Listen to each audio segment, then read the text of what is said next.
하면은 아주 그냥 본때를 보여드리겠습니다. 오! 민철이 형 제가 우승하는 거 보고 돌아왔거든요. 이거 내가 막아야겠는데 하고. 이야! 김민철이 우승을 해? 24강에서 일장형이 떨어지는 걸 보고 안 되겠다. 이건 혹시 모르겠다라는 생각이 들어서 일단 보유다. 테란이고 3명입니다.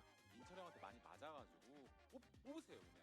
지금 많이 긴장하실 것 같은데. 제가 게임을 좀 이상하게 하는 스타일이라서 좀 싫어할 것 같아요. 민철이 조에서 제가 저번에 떨어졌거든요. 기석이 괜찮지 않나? 사람들은 그냥 쫀 거예요 바로. 지금 조기석도 많이 쫀 거 같은데. 괜찮아요 지금? 맞아요. 많이 흔들어요. 어제 마음의 준비를 하고 왔습니다.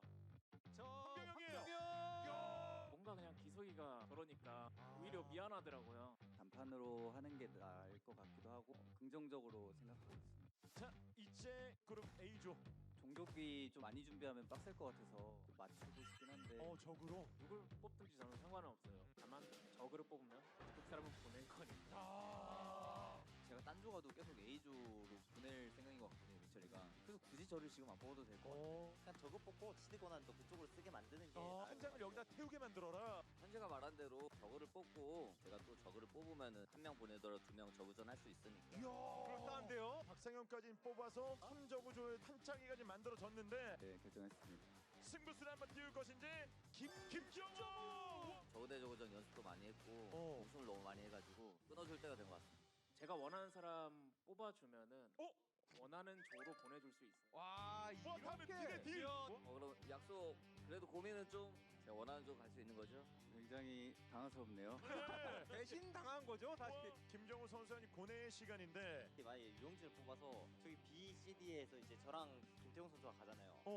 어차피 김민철 선수가 이제 옮길 사람은 저그가 아니잖아요. 저랑 택신이 옮겨지거든요. 어차피 정우 형은 또 저절을 하게 될 거예요. 정우 형이 또 상남자 이미지가 있는데 이렇게 말을 바꾸는 이미지는 별로지 않나. 뭐 애견남같이 뭐 이리 갔다 저리 갔다 하면 좀 없어 보이지 않나. 작전에 작전이 좀 난무합니다. 박상현 와! 약속을 먼저 좀 우선시했고요. 저그가 남아있으면 안 된다 그래가지고 이야. 현재가 오든 유영진이 오든 상관이 없어요. 우와! 누굴 보내야 될지를 근데 좀 고민이 되는데 연습해봐서 알잖아요. 다른 조로 가서 열심히 도와드리도록 하겠습니다. 김정우 선수는 뭐 어디로 가고 싶으세요? 우승자님이 데리고 오고 싶은 사람 아무나 데려와도 될 것 같습니다. 근데 이게 자기를 보내달라고 하는 거면 아까 좀 내가 원하는 대로 해주지 이런 생각이 들어요. 그래서 너무 괘씸하니까 너무 메락가락했죠. 제가 ASL에서 진짜 저거 대 저거든 진짜 잘 안 지거든요. 남겼다가 진짜 큰일 납니다. 큰일 납니다. 이게 맞아요. 저거대 저거는 이길 생각이 없어요. 다른 사람들 잡고 올라가면 되니까. 자, 우승자의 권한 박상현을 보내요. 유영진! 김정우가 남았어요. 남았어요. 여기가 죽음의 조 느낌은 아니어가지고 자신 있습니다.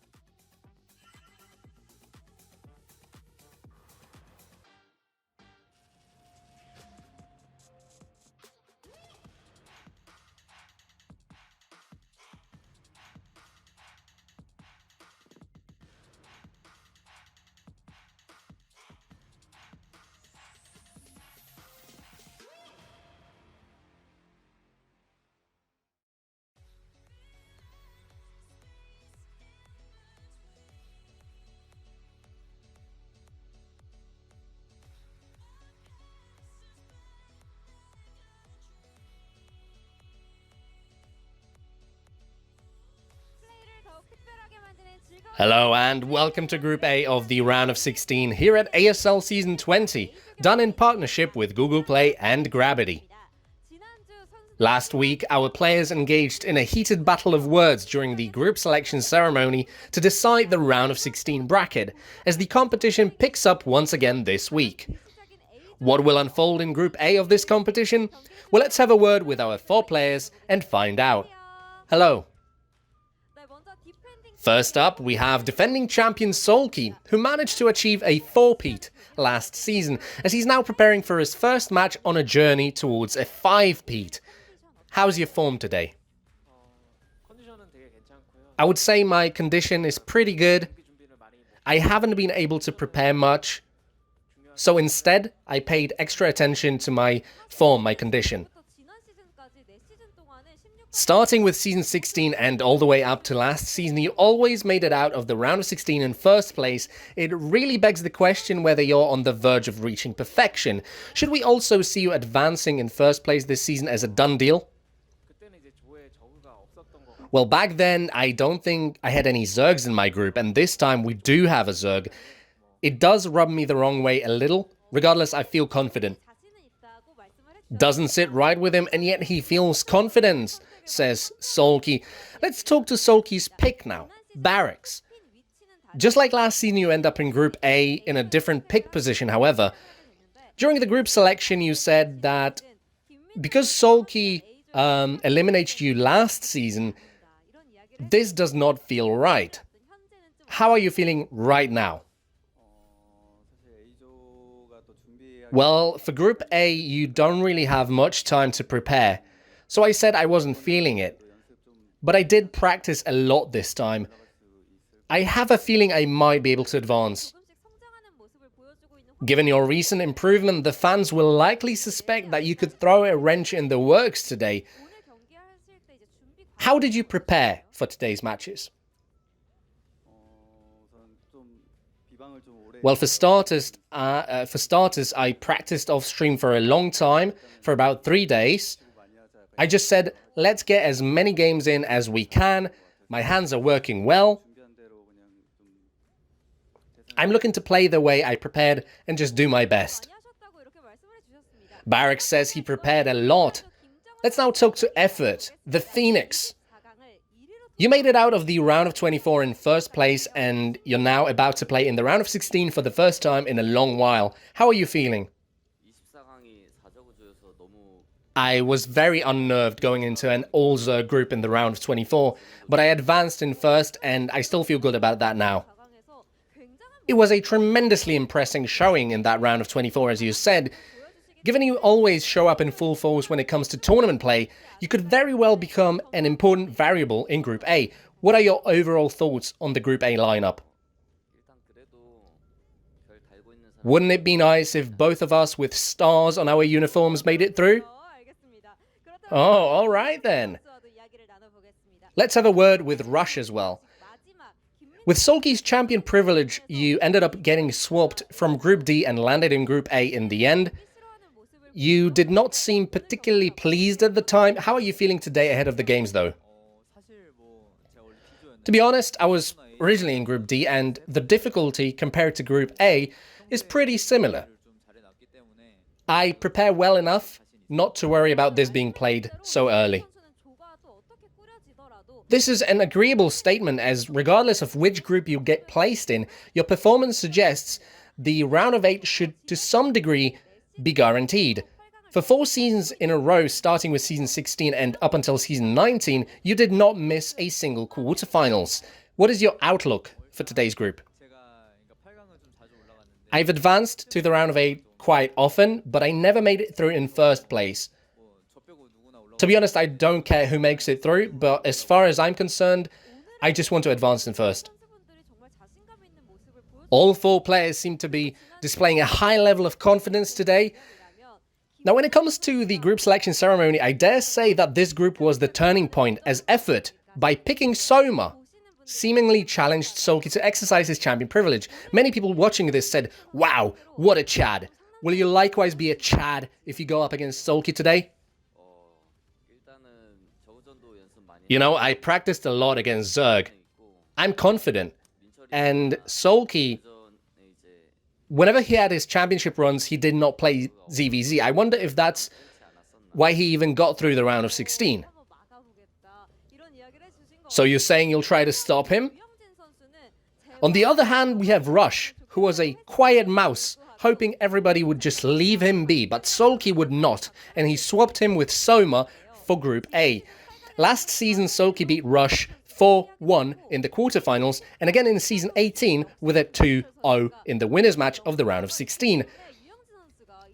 I have a feeling it's time for you to strike back. What do you think about this, Rush? SoulKey beat me 3 times over those last 4 championship runs. This time, if we meet, I'll try to win. If they meet, he will try to beat him, says Rush. Now, in the case of Barracks, surrounded by champions and runner-ups, it's a battle for survival. In season 18, you beat Hero, you beat Bisu. I'm sure you still remember what it's like to advance to the round of 8. Is it time to topple the greats? 사실 너무 좀 센 상대들이라 It will be a challenge for sure, 최선을 다해보겠습니다. but I'll do my best. Can't wait to see what ends up unfolding today. Let's close things out with our 4 players' final remarks, starting with SoulKey. I will advance. 네, 오늘 좋은 경기 I will show good games. I will try to get good results as befits my confidence. 꼭 살아남도록 I will survive. We've just heard from our players ahead of Group A of the round of 16. Thanks for the interview. What stories await us in Group A of the round of 16 of ASL Season 20, brought to you by Google Play and Gravity? It's time to find out.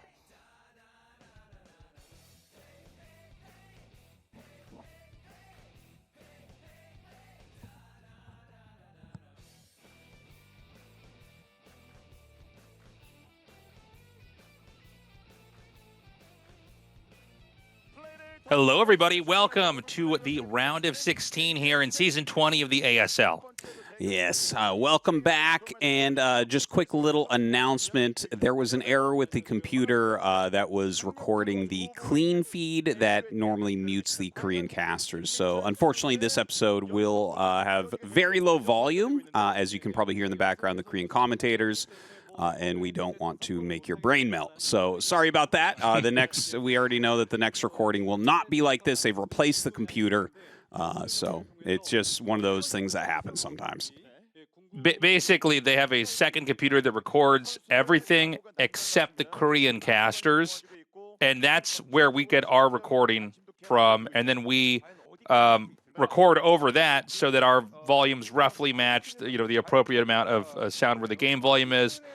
Yeah, this happens sometimes. It happened live during the show, sadly. So it's going to be a quiet, besides Tastosis, it's going to be a pretty quiet game. So luckily, we're still able to get this recorded to you and get the casting out there. Yeah. So sorry about that, but that is the way it is. So, we're in the round of 16 now, Tastosis. It's a pretty sick round of 16. And, this group today, SoulKey obviously was kind of the architect of this group at the end, trading, Soma out, which was an insane pick for Rush, which I think was a perfect trade for him. But this group, it is dangerous. Let's not forget the format right now is the first 2 games are best of 1s, then everything else is best of 3. So in that best of 1 scenario, I'm looking at SoulKey versus Barracks. I think that's a perfect first pick for him. But it is best of 1. So if he were to lose that, and then Effort were to lose a best of 1 to Rush, I see a world in which SoulKey could lose in this group. It is possible. But right now, it's just hard to imagine SoulKey not even winning this ASL. He's been in such incredible shape. He's looked untouchable. He does seem to have passed through whatever shakiness he had before. He's always looked extremely strong in every season of ASL. We've been calling this guy to be a champion for years and years, but now we've had 2 years in a row. Possibly this is going to be his 5th champion in a row. And, he's never looked better. So, upsets happen. Tastosis, if that were to happen, it would be the craziest possible upset here at the ASL. I don't think it's going to be an easy group. In fact, I think this group is pretty tough in general. So he's definitely going to have to put some work in. But I expect him to be getting out pretty quickly. Okay. I actually want to ask you real quick, because I know you were looking over the groups as well. I saw that you had made a video, although I haven't been able to check that out. What's your prediction for, who do you think is actually going to win? Who's your top, 2 to 3 picks for this tournament? I was looking at SoulKey. Rush is actually somebody I think should be winning ASLs more than one pretty soon here. Yeah. He's done so well for so long. It does feel like if he can get over that. Granted, this group is very tough. Both Snow and Minnie, I'm always watching as well, but that's where I basically ended up. And, we've had a lot of ASLs where, look at how well Best did, or some of these other guys, Royal as well, where they're not exactly the guys that you're thinking about right away for an ASL finals, but they could come up. It does feel like the playing field overall has been pretty even. It's been a lot of tough to call games, especially when you get into the round of 8, with the exception of SoulKey basically winning everything for the last 2 years. Yeah, definitely agreed on that. I actually, my prediction before we get this started, for anyone who hasn't seen so far, I'm predicting that this ASL is won by either Snow or Soma. That is my prediction. I actually think SoulKey's not going to win his 5th. I know it's like kind of a crazy pick, but it's just who I am, Tastosis. It's just who I am, guys. Yeah. Going with those predictions. I think you could be right. I have oftentimes tried to stray away from just saying this guy's going to win every time, but I feel like at this point in time, maybe I even undersold Sulki a little bit. Yeah. Thinking, okay, he looks really good, but like surely, I really thought, with the likes of Flash, we weren't going to have anybody who would ever come close to that spot. And here we are with Sulki kind of breaking all records. There's no Flash in this tournament, and it doesn't seem like he's going to be around for the next one. We never know what the future holds fully, but right now, I mean, Sulki looks so strong. I'm still saying for now that it's going to be him. And if he doesn't make it, that's super exciting. That's crazy. I almost feel like you never want to have somebody dominate too hard in a game, like we've seen with Flash as an example. Yeah, but he's doing that. He is dominating. Yeah, that's what I'm getting at. Harder than we even saw Flash really dominate. It's kind of crazy. And I don't think these maps are really going to slow him down. You can see his Zerg versus Terran win percentage. All his win percentages are insane.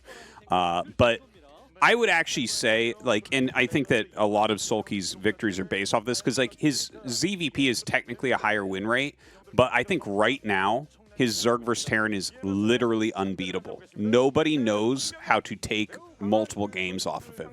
So, in my opinion, right now with Barracks, this is the last chance for a Terran to win a series against him in this tournament. I mean, we saw what he did against Light. It was gross. The fact that Light can't put a dent into SoulKey.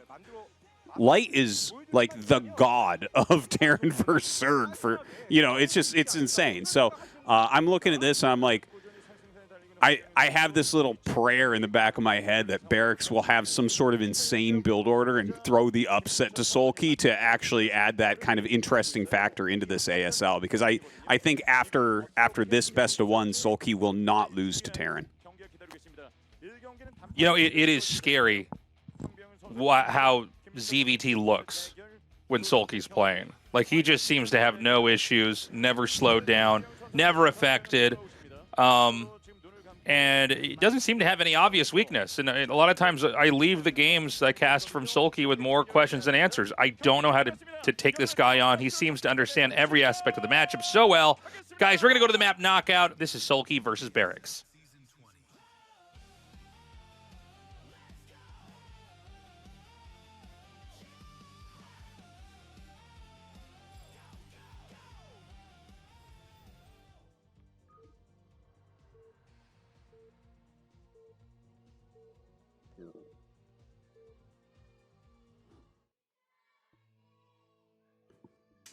Okay, we've got Sulki here at the top left, and we've got Barracks here in the bottom left. We said this at the opening of the show, but we're going to say it here again, even if it's a little redundant, because we know a lot of you guys skip ahead right to the games just to get in the action. This recording is going to sound different. We're going to be very audible, and the game sounds are going to be very, very soft. And the reason why is that the PC that records this at the Soup Studios, they record what you'd call a clean feed. That's everything without the Korean broadcasters' voices in it. That PC crashed, and it has now been replaced. That PC has been thrown into Mordor. They did have the original audio file. That's what we would call the dirty feed. That's all of the audio, including the Korean broadcasters. And so we're recording off of that, but we've turned it down because if we were to keep the game volume high, you would also hear 3 Korean men talking to each other while we're speaking English to each other. Yeah, and that's no good. So sorry about that, guys, but that's just the way that this one will be. We've already been assured that Group B will not be like that with the replaced computer. Everything should be good. So that does happen occasionally. I think we had this happen a few seasons ago as well, where we had to cast one over the Korean feed, but it's been a bit. So sorry about that. Yeah, every once in a while it happens, but anyways, at least we still get to cover this game. And in this position, by the way, it's going to be Sulki's Overlord scouting Barracks right away. First scout down here, coming from the top into the bottom. And we were mentioning this earlier, but I just wanted to reiterate too, like, Sulki just doesn't seem to have any kind of weakness in the matchup. It doesn't seem he just has like this instinct about how to handle each player. He never overextends. He always wins fights in the middle of the map. Yeah. And his tech has been randomized enough that he's really not predictable. Yeah, he's so unbeatable in the matchup, and his strategy is so good as well. In fact, last season he was going overpool just about every game against Terran, which isn't even a good build against Terran. Like, it's considered pretty weak. It's like you do it if you think you might be getting center raxed, and he just that's the way that he went about it.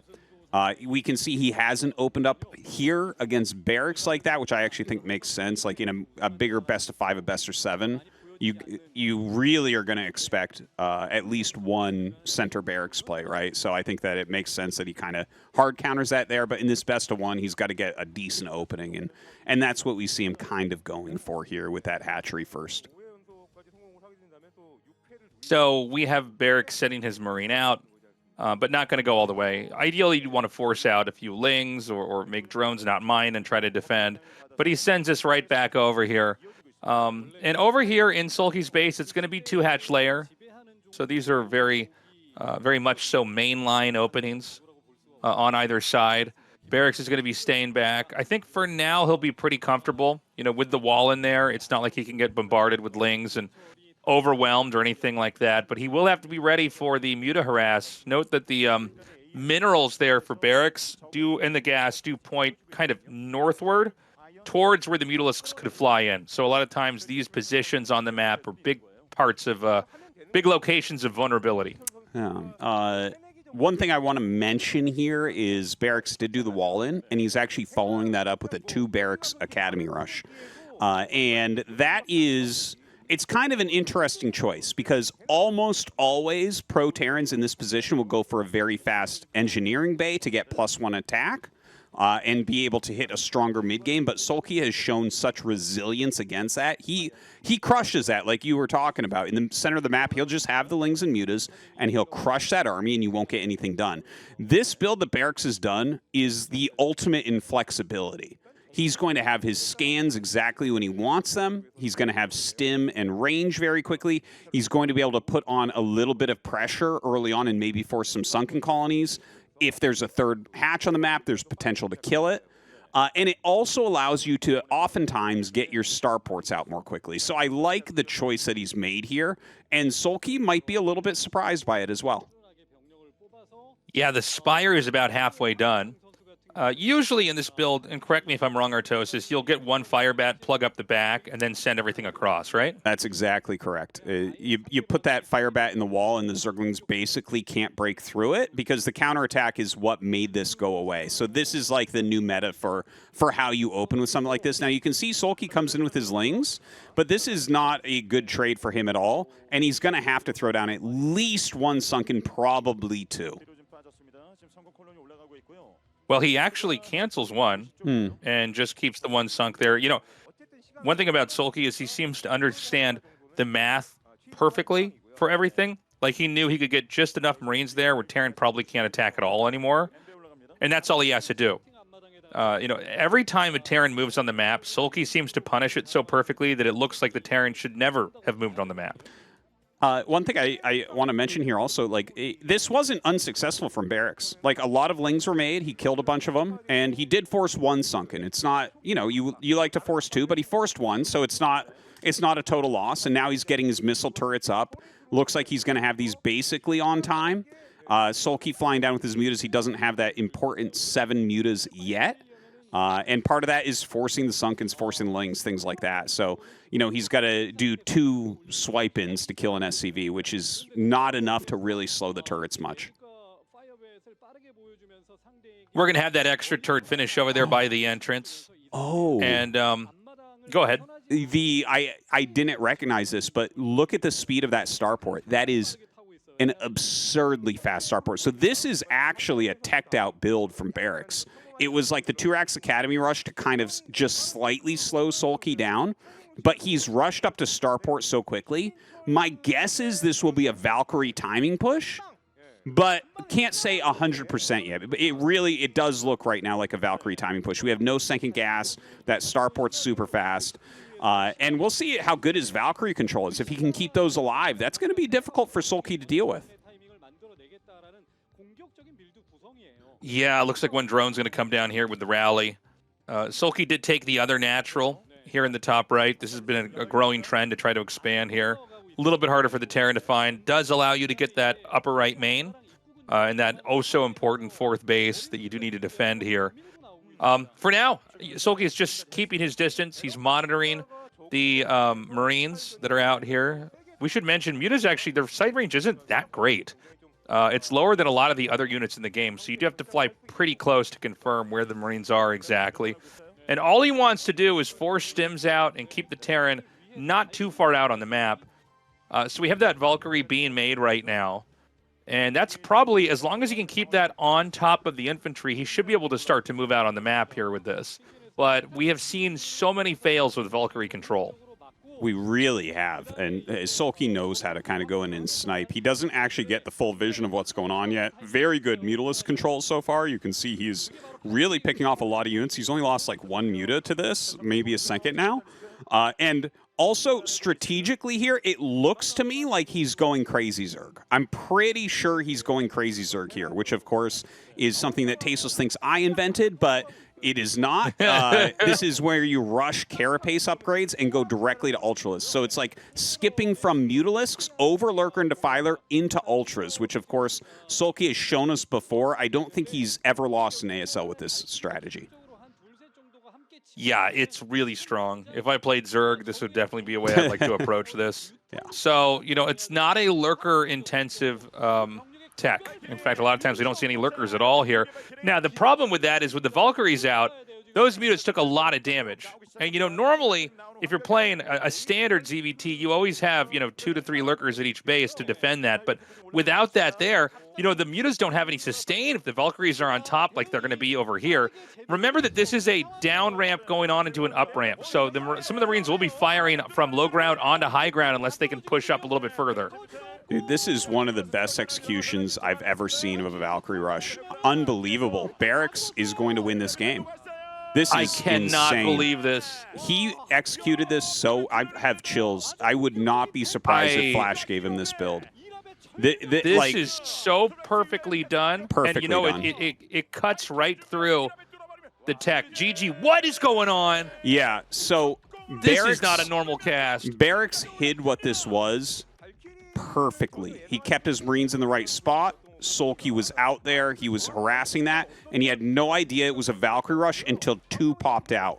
And they popped out during a droning phase. He came out, got the double volley to really bruise everything, and made a beeline for SoulKey's base because he was already in a forward position. You can barely get the Sunkens up if you start them as the Marines are leaving the wall, but they were in front of that. So he just made a beeline and got there before the Sunkens, and the Valkyries were too much. That was insanely well done from Barracks. Perfect execution. Perfect execution. Beautifully done. Unbelievable. I mean, it was an exact counter to that build. You need to rely on the mutas and the sunks to buy time, but when the Valkyries are there, the Mutalisks can't really do anything. And so, let's see, the Mutalisks flew in here, and they didn't really see anything. That's not enough. I mean, you see 3 Barracks. Of course, there's going to be 3 Barracks there. But the tech for the Valkyrie, you know, the add-on, the first Valkyrie popping out here, was never seen. And it's interesting. I guess 2 is the number. 2 is enough missiles that the mutas can't really dive on them.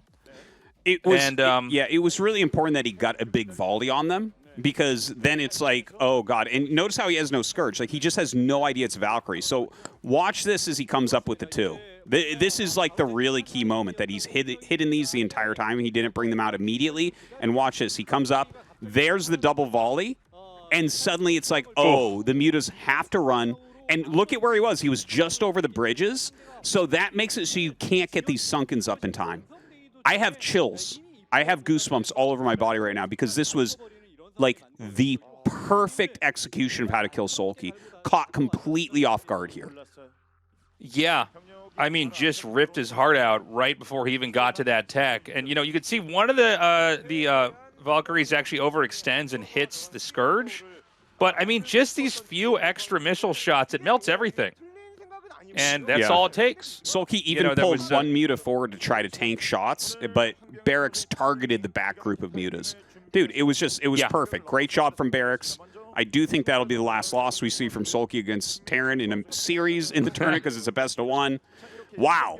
Crazy upset to start the day here. We're going to go to a quick commercial break. When we come back, Effort versus Rush.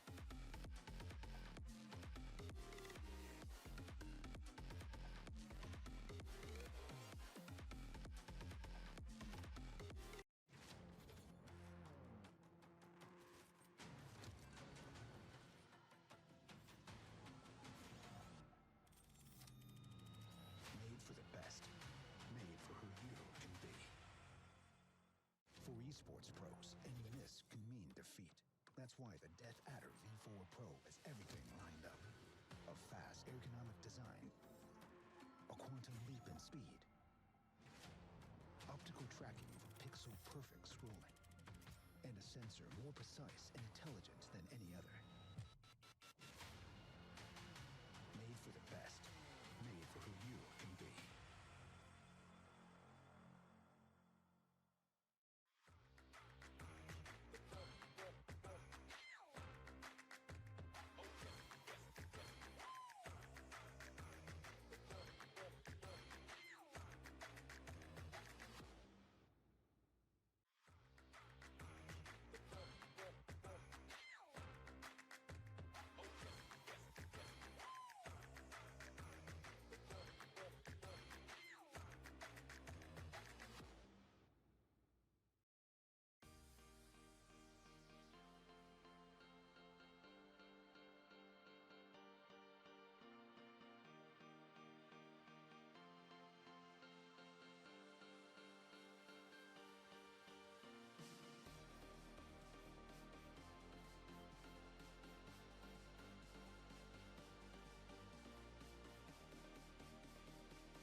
Welcome back, everybody. Thank you for waiting. What a crazy upset.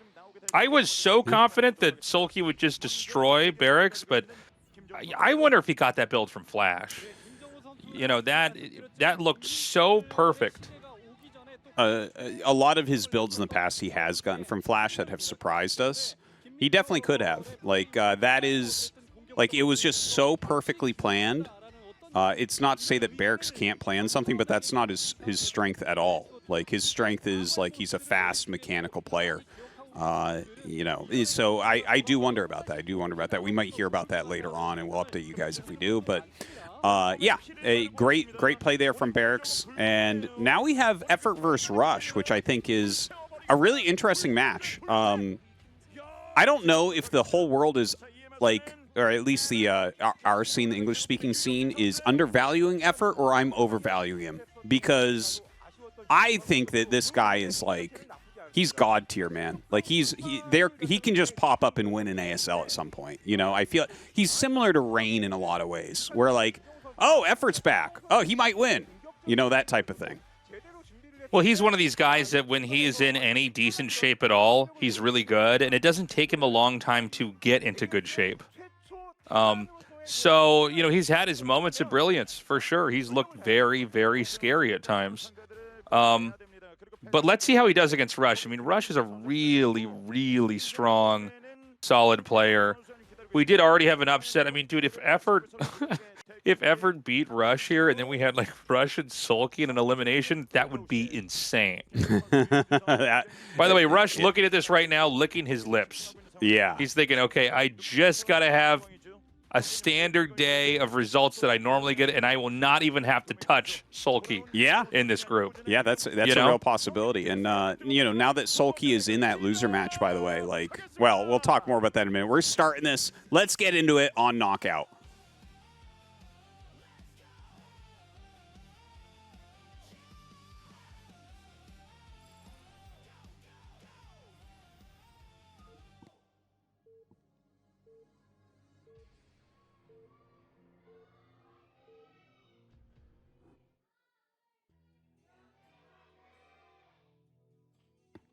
Okay, Effort here in the bottom, Rush in the top.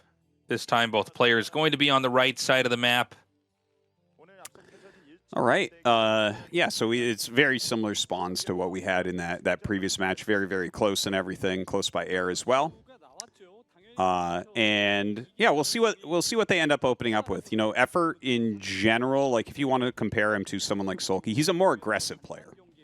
He's very kind of micro-focused, very aggressive, very decisive. Kind of peak Zerg from that end Kespa era that we were seeing, right? Like a kind of like he was a similar kind of style to Jaedong.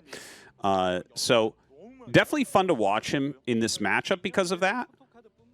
But can run into some of the same problems that we were seeing with Jaedong last season that actually Jaedong has fixed a lot of, but it can be a little bit harder when you're more used to playing the very aggressive style to successfully get into that later game, right? Like timing out your third base, having the right army to stop your opponent from putting pressure on, that type of thing. Yeah, you know, it's always exciting to have like a really good aggressive Zerg, but if someone's just good at defending, you know, defender's advantage is a real thing.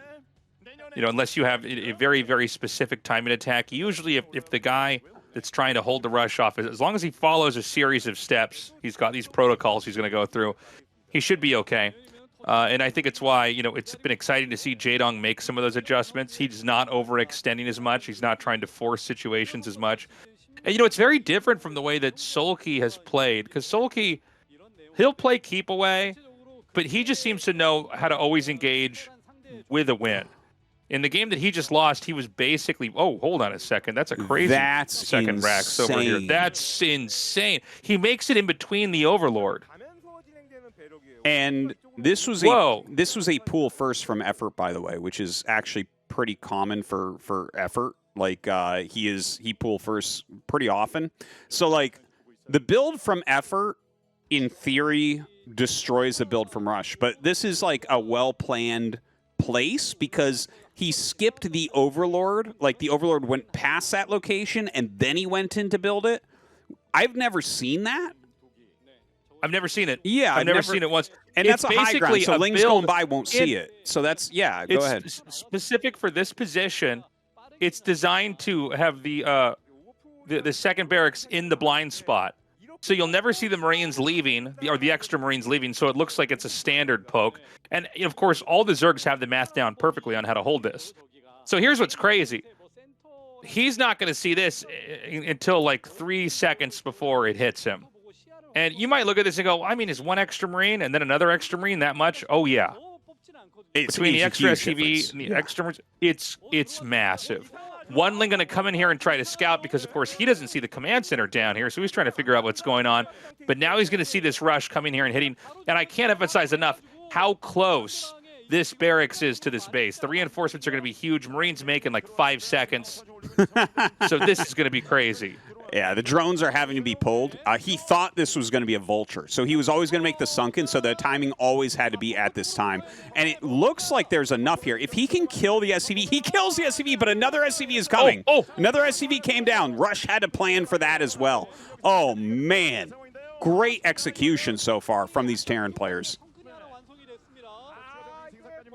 Okay, so he's got one sunk. The SCV accidentally goes inside. He needs to back that up and just repair. Now, remember that you actually can't target with a bunker. This is something a lot of people, even if they've watched StarCraft for a long time, if you don't play Terran, you might forget that. And it doesn't matter either way. He's not going to have enough repair there to actually heal the hatchery up. And, I mean, effort survives. He did lose some lings. He lost some workers. He was forced to make a sunken colony. Where do you feel like Terran's at right now, Tastosis? So this wasn't like one where you cut a ton of workers, like a double proxy early racks or something like that. The drone count is not really great for effort. You can see his supply 18 of 18. I would, as Rush, be like, yeah, I'm ahead here. I have a wall. He's had to make a lot of lings. He had to make a sunken.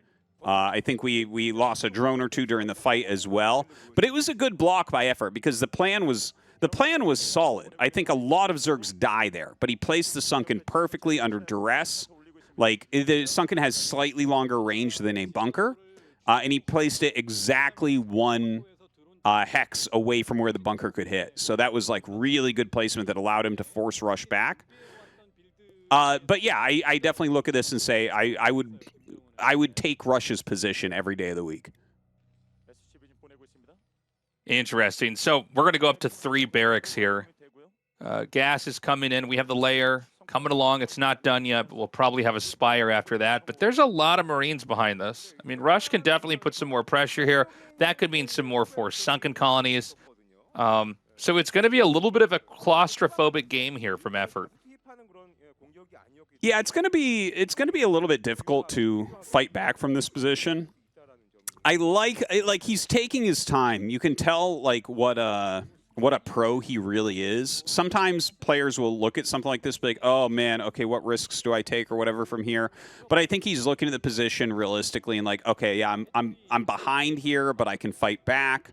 You know, effort has great skill. So like the third hatch in the main base, I think is a big giveaway to that. Where like, I mean, he could try to sneak that somewhere and build up resources, but instead, you know what? He's going to drone up. He's going to get his Mutalisks out, and he's going to try to fight the good fight here. And you know, I think he has potential here to fight back and be all right. And this does not appear to be any kind of a Valkyrie rush, by the way. It's funny how much this game looks like the previous game, complete with the firebed here to plug this up. It's very these parts of TVZ can be very formulaic. So he's going to come forward here and try to force some more sunken colonies up. But we saw 3 barracks down there, and I don't think the factory was rushed out, but that I think is going to be starting soon if it hasn't already. Well, he stims and catches some of these lings. You can see the sunken colony placement is really funky looking. That's him trying to utilize the first very hurt sunk. That's why they're kind of placed like that. Normally, you wouldn't want them actually placed in this way. Yeah, it's just like they. Oh no, this is not good news. He goes right for the here. dive. There's nothing to block here. Yeah, the lings were Sometimes a little we'll bit see far an Evo back. chamber thrown down. Oh my God, man! What is this game over? Oh. Well, this is. Yeah, GG. Okay. This it's is gonna be ZVZ. Yeah. Dude, I think Sulki might get eliminated. Effort for Sulki, ZVZ. Well, this is what I was saying at the beginning of the group. This is how I see SoulKey possibly getting eliminated. Is if he loses the best of 1 to a good barracks build order, a good strategy, then like now he has to play effort in a best of 3 for elimination. Dude, effort ZVZ is super top tier. Like I actually think he's better ZVZ. Yeah, I think he's better ZVZ than SoulKey probably. This is insane, man. I mean, what a surprise. Well, we got a little bit of a taste of close spots, TVZ. By the way, I love Barracks' hidden barracks. I'm sorry, Russia's hidden barracks. Yeah. This is the problem, man. We got a guy also named Barracks here. I'm all over the place. Hiding the barracks in between the 2 overlords was genius, was a beautiful play. And even though effort survived it, I think the follow-up attack was just too good. I think so.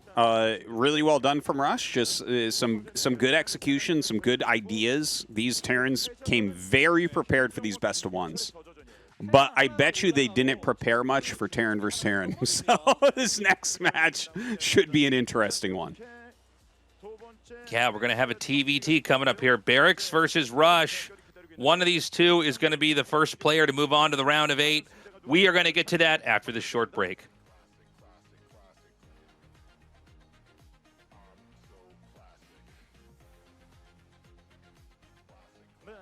자, 이번 16강에 들어오게 되면서 더 많은 선물들이 기다리고 있습니다. 특히 이 구글 플레이가 지금 들어오면서 이 스캔 예매가 열리자마자 모조리 지금 매진이라고 하더라고요. 그래서 와서 보기가 정말 힘들다라는 이야기가 좀 나오고 있는 상황입니다. 네. 자, 하지만 구글 플레이 다이아몬드 등급 회원분들께는요, ASL 무료가 이거 맞아요? 오. 아니, 다이아몬드 회원분들은요, VIP. ASL 무료에 예. 레이저 바이퍼 V3 프로 화이트가 그냥 드려요? 그냥?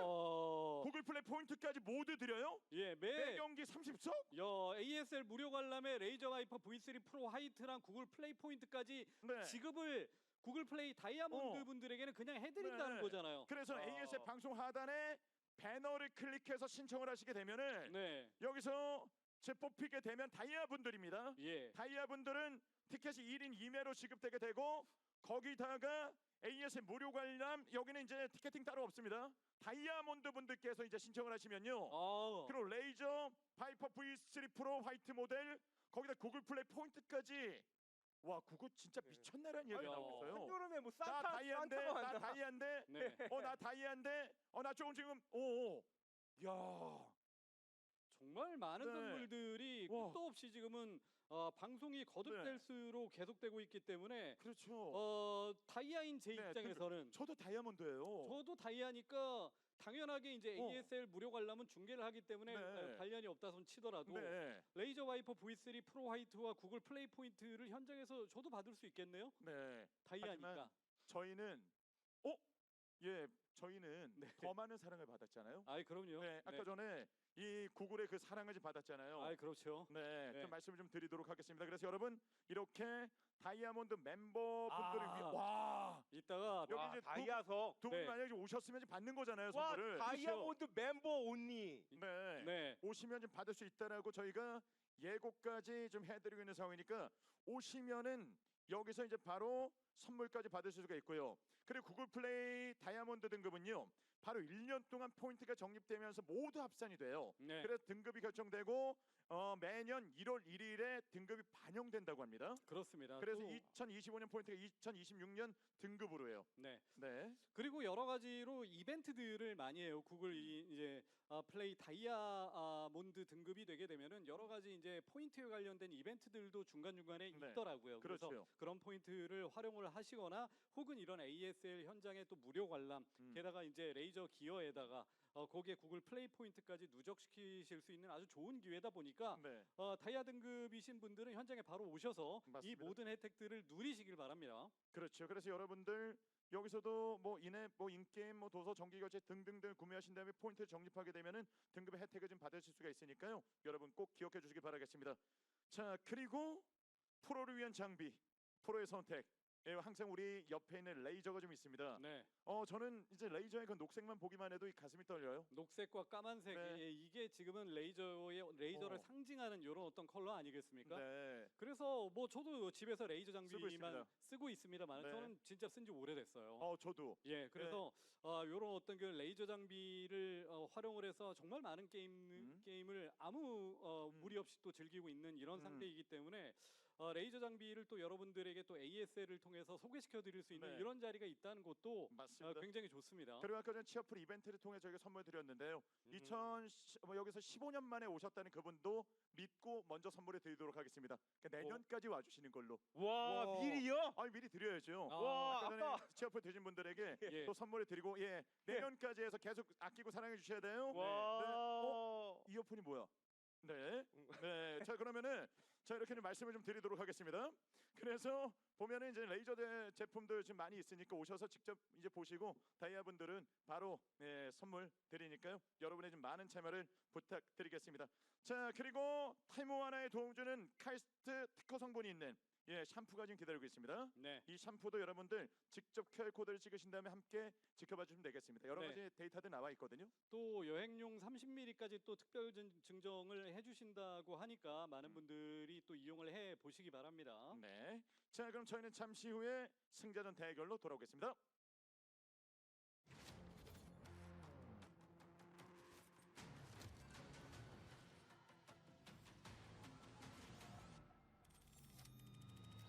Made for the best. Made for who you can be. 라이어 게임의 룰을 알려드리겠습니다.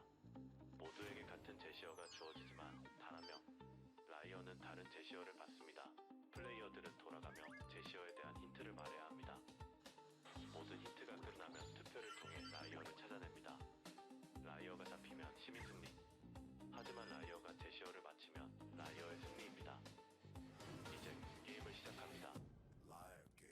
이번 제시어의 주제는 장소입니다. 너무 나 어려운데?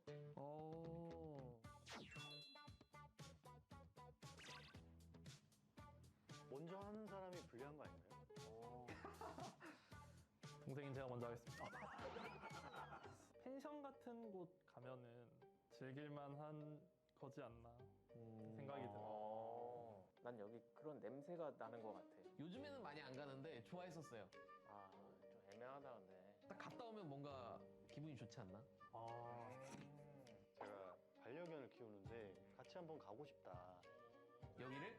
여기를 가도 되나 싶네. 둘 중에 한 명인데 그냥?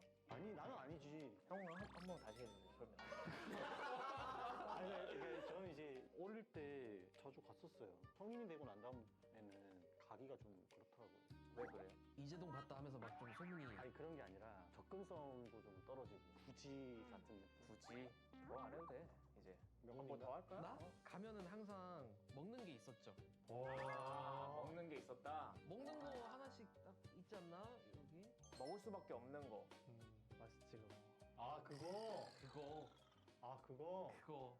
마지막으로 기회 한번 드릴까요? 나야? 난 거 같은데? 이제 라이어로 의심되는 사람을 지목해주세요. 나 맞나? 맞나? 나도 난 거 같아. 제가 이 게임을 많이 안 해봐가지고 강아지 얘기를 괜히 해가지고. 강아지 아니면 누구랑 가는데 여기? 여기 혼자 가지 않나요? 혼자. 제동이 형 클라스면은 뭐 혼자 즐길만 하시죠. 혼자 간다는 전에 얘 같기도 하고. 난 얘 같은데 짭제 같은데? 아니 나 좀 헷갈린다 했잖아. 강아지랑 갈 수 있을 것 같아. 그래 그래 맞잖아. 짭짤하니까. 애교 동반해서 갈 수 있잖아. 넌 누구랑 가는데? 그나마 간 기억은 친구들이랑. 우리는 확실한데, 그지? 이거 우리 확실해. 내가 봤을 때. 난 아니야. 내가 봤을 때 우리 셋이 맞아. 챌린지 찍고 싶어서 그러시는 거예요? 왜 그러시는 거예요, 갑자기? 혹시 긴장감 부러우지 말고 형님 가시죠, 그대로. 최종 선택을 진행하겠습니다. 가야 된다. 2대2. 독점이 나왔으므로 최후 변론을 시작합니다. 네, 이거까지 말하면 확실히 용인선상에 탈출할 것 같은데 여름에 자주 갈 것 같아. 선호하진 않아. 내가 비위생적일 수도 있다는 생각을 해가지고. 그건 아닌데. 그건 아니야? 아니 나는 그렇다고. 난 그렇게 생각할 수 있잖아. 하나, 둘, 셋. 난 여기인데. 유씨. 똑같지 않은 거야? 유씨. 여름에 간다잖아. 여름을 더 선호하지 않나 근데? 그런가? 잠깐만. 굳이 가면 여름에 가고 싶거든? 여기네. 나라고 갑자기? 근데 좀 이상하긴 하네. 지금 공감 못하는 거 보니까 여기야. 지금 명훈이야. 진짜로. 말이 안 돼. 나 정했어. 뭔데? 하나, 둘, 셋. 아니 여기 찍으면 돼. 여기다. 왜? 여기로 가자. 여기로. 맞는 거 같아. 나를 몰아가네 갑자기. 라이어로 지목된 이재동은 제시어를 공개해주세요. 수영장인데? 같은 제시어를 받은 선수는 손을 들어주세요. 나 말했잖아. 내가 안 믿냐고. 마지막에 깜짝 놀랐네. 여름에 간다 그래가지고. 딱 여기가 마지막에 딱 눈치를 챘어야지. 제가 평소에도 잘 숨기는데 제 제시어를 잘 숨겼던 것 같고요. 좀 마지막에 좀 깜짝 놀랐거든요. 저한테 몰릴까봐 지목 안 해줘가지고 너무 고맙네요. 너는 대신 목욕탕. 승리한 라이어는 벌칙을 받을 선수를 정해주세요. 챌린지는 제가 예전부터 감명 깊게 봤던 게 있는데 캔디도 되게 잘 추고 테크토닉도 잘 추는 JD. 네, 저로 알아. 이거 근데 지명하는 거예요? 이런 거 잘해요. 우리 슈퍼스타. 그렇습니다.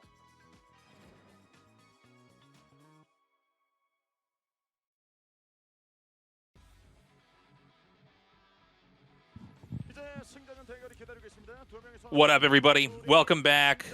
What a crazy start to the round of 16. I can't believe this is what we're working with here. So I think Rush gets out, but man, who knows? Maybe Barracks causes an upset here. We're going to have Effort versus SoulKey for the elimination match here. And I think that could be a very tough match here for SoulKey. So Group A, a group, I said in my prediction on my YouTube and on my Twitch stream that this is probably going to be a very straightforward group. Totally not the case. Yeah. Totally exciting and unusual. And, yeah, I mean, about to get really dramatic. Yeah, it certainly is. And I have no idea who's really going to move forward here. You mentioned Rush. I do think Rush is a better player than Barracks, and I don't think Rush is going anywhere, and I think he's still improving. But Barracks is improving, like, incredibly fast. Well, incredibly fast by StarCraft 1 Terran time frames. It's so funny because, like, you start playing StarCraft and it's like, yeah, I mean, maybe if you're really talented in like 5 or 6 years, you'll be good. It's just kind of the way it is. And obviously he's been in ASL for years, but like he is really coming up at the moment. And I mean, his strategies have been good for a while now. I think he's mostly getting from other players. His mechanics are great. He doesn't really seem to panic much. He can't seem to fix his little headset here. I was watching that. I'm like, I think they might have to pause here. This is it's the ear cup for the headphones, man. Just call over the ref and get it fixed. But yeah, like, I don't know. I think he's kind of taking the place as the other good Terran, right? Like, we've had Light and Sharp as like top 3 to 5 Terrans. Well, Light is like top 2 forever. Sharp as top 5 forever. Rush came up pretty quickly into that group. And then we had JYJ Royal come up. But JYJ and Royal, like, I actually think Barracks is better than both of them now. They're both still very good and everything, but like they aren't playing up to the level that they did, a couple years ago. So I think it's like at the top of the Terran heap, like Barracks is joining into the top 4 with Sharp, Light, and Rush at this point. So like he's becoming someone that a round of 8 shouldn't be crazy, just like it's not for Sharp or Rush or Light. The Terran landscape has been shifting very quickly. It has. It's been very interesting. I think you and I were in agreement that it was probably just going to be Light at the forefront, and, it would be a pretty clear lineup from there. But, man, I mean, it's been very interesting to see who's come out on top since Flash's absence. And who knows? Maybe you're right. Maybe Barracks does have what it takes to beat Rush here. Rush in a different position. He kind of took the front of the line here for the Terran players. Was never able to quite close it out and become an ASL champion. But he's still hungry for it. Mm-hmm. Anyways, guys, we're switching into best of 3s. This is Rush versus Barracks.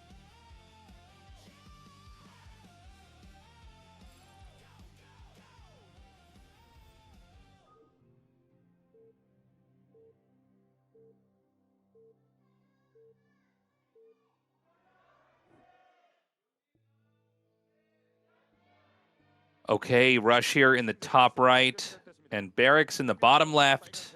So cross spawns here in this mirror matchup. All right. Yeah, I'm excited. I think it's kind of funny they both vetoed the island map, Roaring Currents, and we have like the most plain 3 maps in a row that we possibly can get at this point. It's like Radion and Pulsar's 3rd. I think Metropolis is 2nd, so that's kind of the weird one out of the 3, but still relatively standard. I'm excited to see a best of 3 TVT between these two. I really want to see where Barracks' standing is right now in his Terran versus Terran, because we see enough of Rush. We've seen him up at the top for long enough. You kind of get a good idea. It's like, yeah, he'll probably beat everyone TVT except maybe Light, and then. But with Barracks, I feel like we don't see him play TVT very often. Yeah, I think you're right. We've known Rush has, I think, never had a real weakness in TVT here. But, the one thing about Barracks here is he definitely came in with a lot of planning, with a lot of prep. And, you know, if he had a build order that could take down Sulki that simply, you know, I mean, Sulki basically just blindsided by those Valkyries.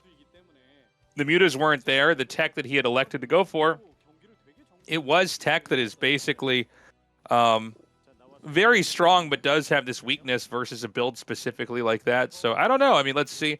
You know, Flash still follows StarCraft. He's been giving Barracks a decent number of builds. So maybe there's going to be some cool ideas. Well, this is already a pretty cool idea. You know, a center 11 racks, there's nothing too special about that. But he's shifted it to the side.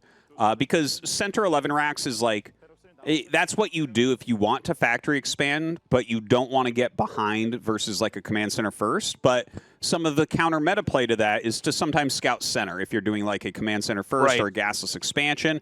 And if you scout center and you find a barracks being built, sometimes it matters when you scout it, but if you scout it early enough, you might just win the game by killing the SCV, or, you know, you might get behind. So this is kind of like a 2/3 proxy in a way, but it's not in any way all in. It's like his economy is pretty normal. Like he's just slightly behind where Rush is at.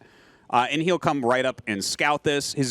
The nice thing is his barracks will get there very quickly, and he can choose. Like he can look at this and say, oh, maybe I make 3 Marines because my opponent should make 2. And he already damaged 1. So it's like, okay, like there's a little bit of pressure potential here, but it shouldn't be anything big. So that SCV was gunned down. This is going to be a very comfortable early scout because that Barracks is so close to this position up here. Great control so far here from Barracks. He's got the lead. He's going to chase down that 1 weakened Marine. Remember that this other the floating building Barracks from Rush has not been landed, so he can't make more Marines for the time being. Both sides are going to have a factory finish, but this means Barracks can basically run in here and take a look at what's going on here. No command center on the low ground just yet. Yeah, he's going to turn around and make it, though. That was actually really good control on both sides. I like how Rush turned his 1-hit Marine around as soon as he saw the Marines shuffled by that attack move there, or following attack from Barracks. And Barracks actually goes add-on right away. No Vulture. So that's kind of an interesting start. Will he go Siege Tank? Probably, I would say. But of course that opens up, like, if Rush just happened to send a Vulture across the map, he could get a nice advantage there, but it's a risky situation to do that. Okay, so this SCV is going to come up through here, see the add-on. Oh. And the Vulture comes out, able to pick this off. Oh, that's so interesting. So he's actually going for a very, very, very fast upgrade with Vultures here. My best guess is that will be a Mines upgrade, and he'll also go Armory. If that's a speed upgrade, then this is a very weird build. I'm actually really excited to see what it is, because this is like, it's a little bit janky, but it's cross spawn, so you can sometimes get away with funny stuff like this, where you focus like on maybe getting the upgrades out, and you're like, yeah, you know, I'm further away. It's hard for him to move across the map. Maybe a very fast speed upgrade. I can run around my opponent, that type of thing, and get a bunch of SCVs. But he only has, yeah, it was a fast speed upgrade. So look at this. Cross spawn, he is getting 3 factories up. But if Rush just sits here and macros normally, he'll be completely fine. If these Vultures get in and get some SCVs, that's going to be a big moment. Yeah, this seems like something that could punish really hard if Rush isn't prepared. But, you know, for Rush, there's not actually a whole lot he has to do other than stay back at home. So he's not going to stay back at home. Get ready. These Vultures are going to come in here. And 3 Vultures will one-shot an SCV. So this damage is going to come out really fast. Yeah, he has to do the counterattack. He cannot do anything but this. But the thing is, this is the problem with the fast speed upgrade. Like, your factories are a little bit slower, so your opponent will have more Vultures. And so he picks off a bunch of Vultures there really quickly. And look at this. Now he's going to get a lot of SCVs as well. They're both dealing so much damage to each other here. Yeah, unfortunately, some of these Vultures from Rush are rallied onto the low ground. He's going to get those repaired, so the SCVs are going to be executed the moment that they come out. And you can see that Barracks is basically trying to come down here and regain control of his low ground. Both sides losing tons of SCVs in the process. Yeah, this is really hard to call because we didn't get to actually watch any of the 3 Vulture Rush go in and how many SCVs got. Okay, well, that is a lot of SCVs killed by Rush, no doubt about that. I think Rush has a slight lead. Yeah, see, now he's trying to kind of check. It's like, okay, 4 there. We got 10 there, another 4 going down, so that's 18, 20, 21-ish SCVs maybe, or, yeah, 21 to 24 SCVs, I'd say, on that side. I think Rush is a bit ahead here. That's what it looks like. Yeah, well, SCVs are going to be pulled here, and, I mean, right now, Barracks has a lot of Vultures, man. You know, the SCVs are not high enough number to do either damage or repair that really matters. Yeah, this is a bit of an issue. Oh, man. Yeah. I'm seeing Vultures continue, to be rallied down the ramp, which means that they're going to just be executed. So, I mean, Rush, okay, that's going to be it. GG. Wow. Wow, what a game. Some cool teched out builds. The thing is, I think Rush mostly played that right. He didn't take a very good defensive position with his Vultures in his natural there. You know, you have to be really, really careful because Vulture versus Vulture is similar to like a Muta versus Muta or Mass Dragoons fighting each other or Zerglings fighting each other. It's like, I mean, if you have like one more, it makes a big, big difference. There are little things that you can do to kind of stop that from necessarily ending the game, but I felt like they both played it very well in the early portions there, and then just Rush kind of flubbed a little bit there at the end because I think he did have more SCVs. So if he sat in that very defensive position, like made a line of Vultures, maybe he has a depot in front of it, Barracks can't finish him there most likely. Yeah, you know, there are some things that happen in StarCraft that happen so fast. If you haven't already prepared for it, it's very difficult to ever get it under control. And it does feel like Vultures with speed when they get into your base. That's one of those things. Like, it's really hard when he has to do the counterattack. I'm talking about Rush. He's trying to micro that. He didn't have his Vultures rallied at his ramp. So he actually sent a couple Vultures to their deaths down there.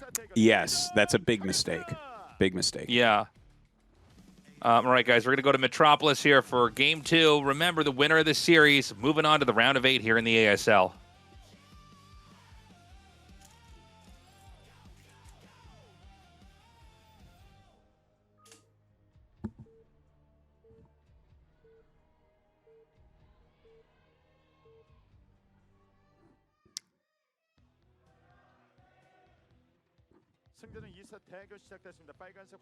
Okay, Barracks here in the bottom left, and Rush in the top left. So, in Terran versus Terran, right, like 3 Factory Vulture is obviously like kind of the base opener that everything is kind of built around. And on different maps, it has different strengths. So basically any map where a containment gets you a huge advantage makes the Vulture opener more important, or countering the Vulture opener more important. This map is similar to, like, do you remember Apocalypse, that 3-player desert map with the big high ground? Oh, yeah. Yeah, sure. So you know how, like, in PvZ, for instance, you really don't want to let them get lurkers up there? In Terran versus Terran, siege tanks up there are even worse, if you can even imagine such a thing. It's like, it just becomes unbreakable. And while there's not a high ground like that here, there's a long, thin choke that feeds into the center. So if you gain map control and then siege tanks there, the guy who's contained is in a terrible position, a wretched position. Yeah. So map control is going to be incredibly important in this game. And that's either going to happen, it's either going to be like 3 Factory Vulture versus 3 Factory Vulture that builds towards 5 Factory, or it could be a Wraith opener that builds into 5 Factory quickly thereafter. So I don't know 100% which way they'll open, but those are like kind of the builds that I think are strongest here. And you got to remember that, you know, when it comes to, it's actually true on a lot of maps too. I mean, TVT I think has very, very punishing contains. I mean, maybe TVT StarCraft 1, the most punishing contains there are in all of the StarCrafts. But yeah, I mean, just trying to get in and out of that bottleneck. Also, all the expansions are kind of hard to attack into once they get secured. These bases at the top, the bottom, the left, and the right are very small. If you can get enough tanks up there and turrets, there's not a lot of room to drop in there.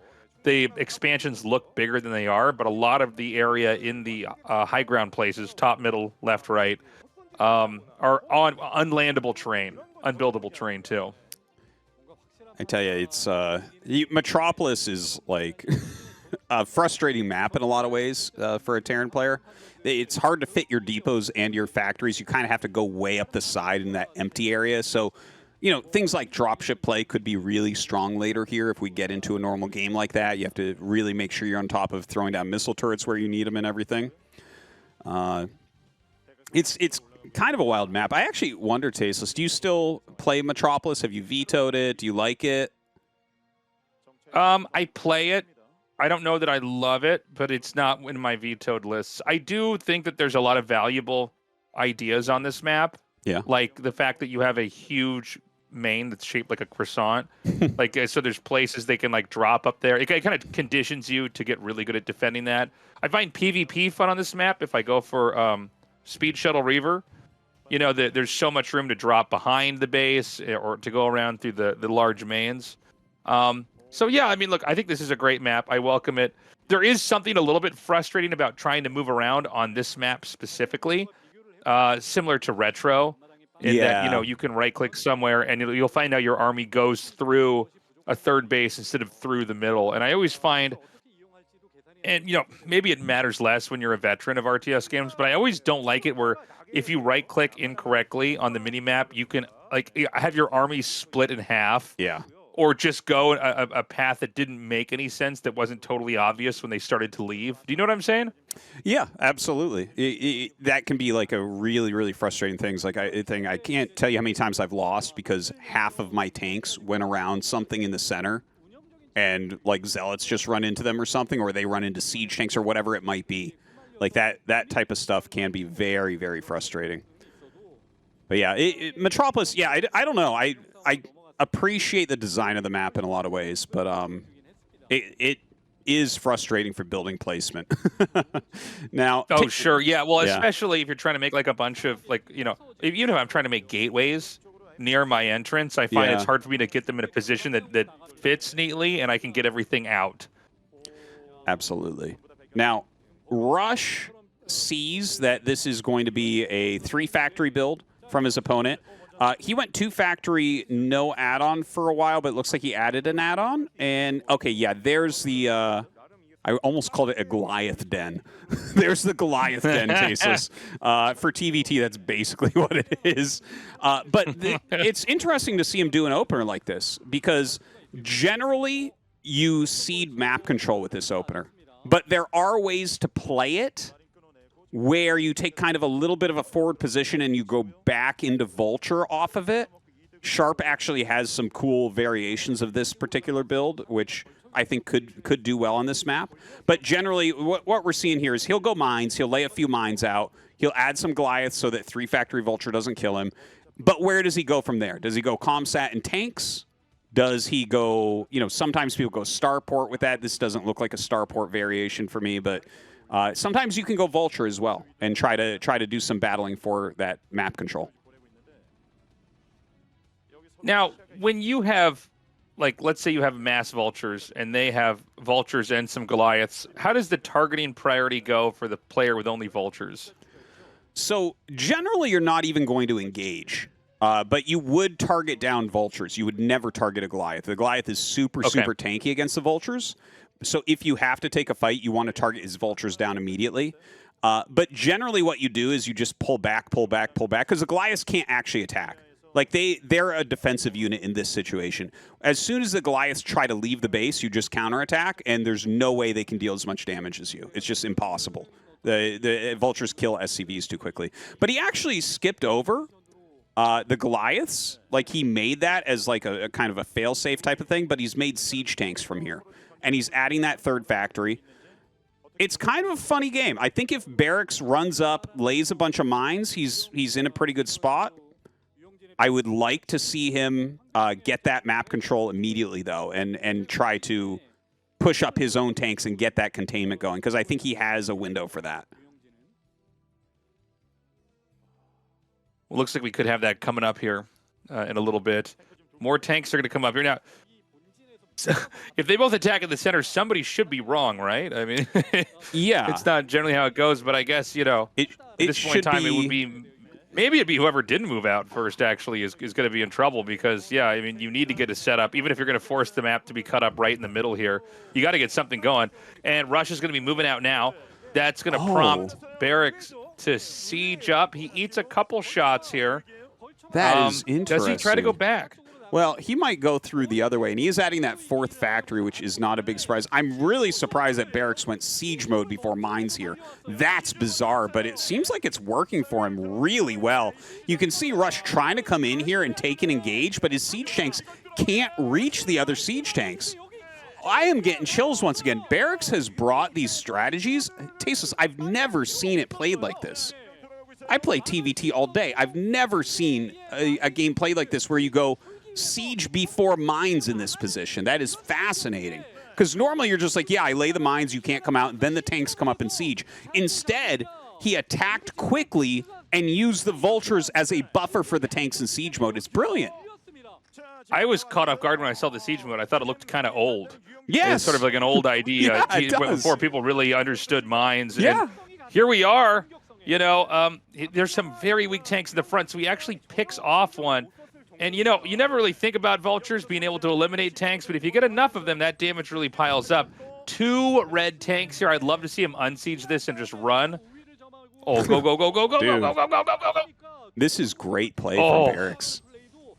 But he saw that they were red, so he's going to run in and snipe them, as he should. Very, very important.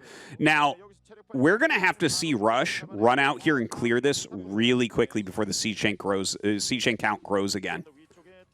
He's got like a very limited amount of time. Because right now, if Barracks does this right, he should just lay a bunch of mines there and siege up behind it so that it's really hard to clear. Like, he should have more mines here. He only has a couple. And yeah, this is, you have to attack in. There's no other choice. Oh my God, and Barracks unsieges and moves back. Well, he slips back out, man. Going for Wraiths here as well. Just as Rush feels like he might be gaining some ground here in the push. Yeah, the Wraith ad is going to be an interesting choice. Rush actually did make an armory, right? Like that was part of the. If you go 2 factory, you need to make it just in case. So he does have that anti-Wraith if he needs it.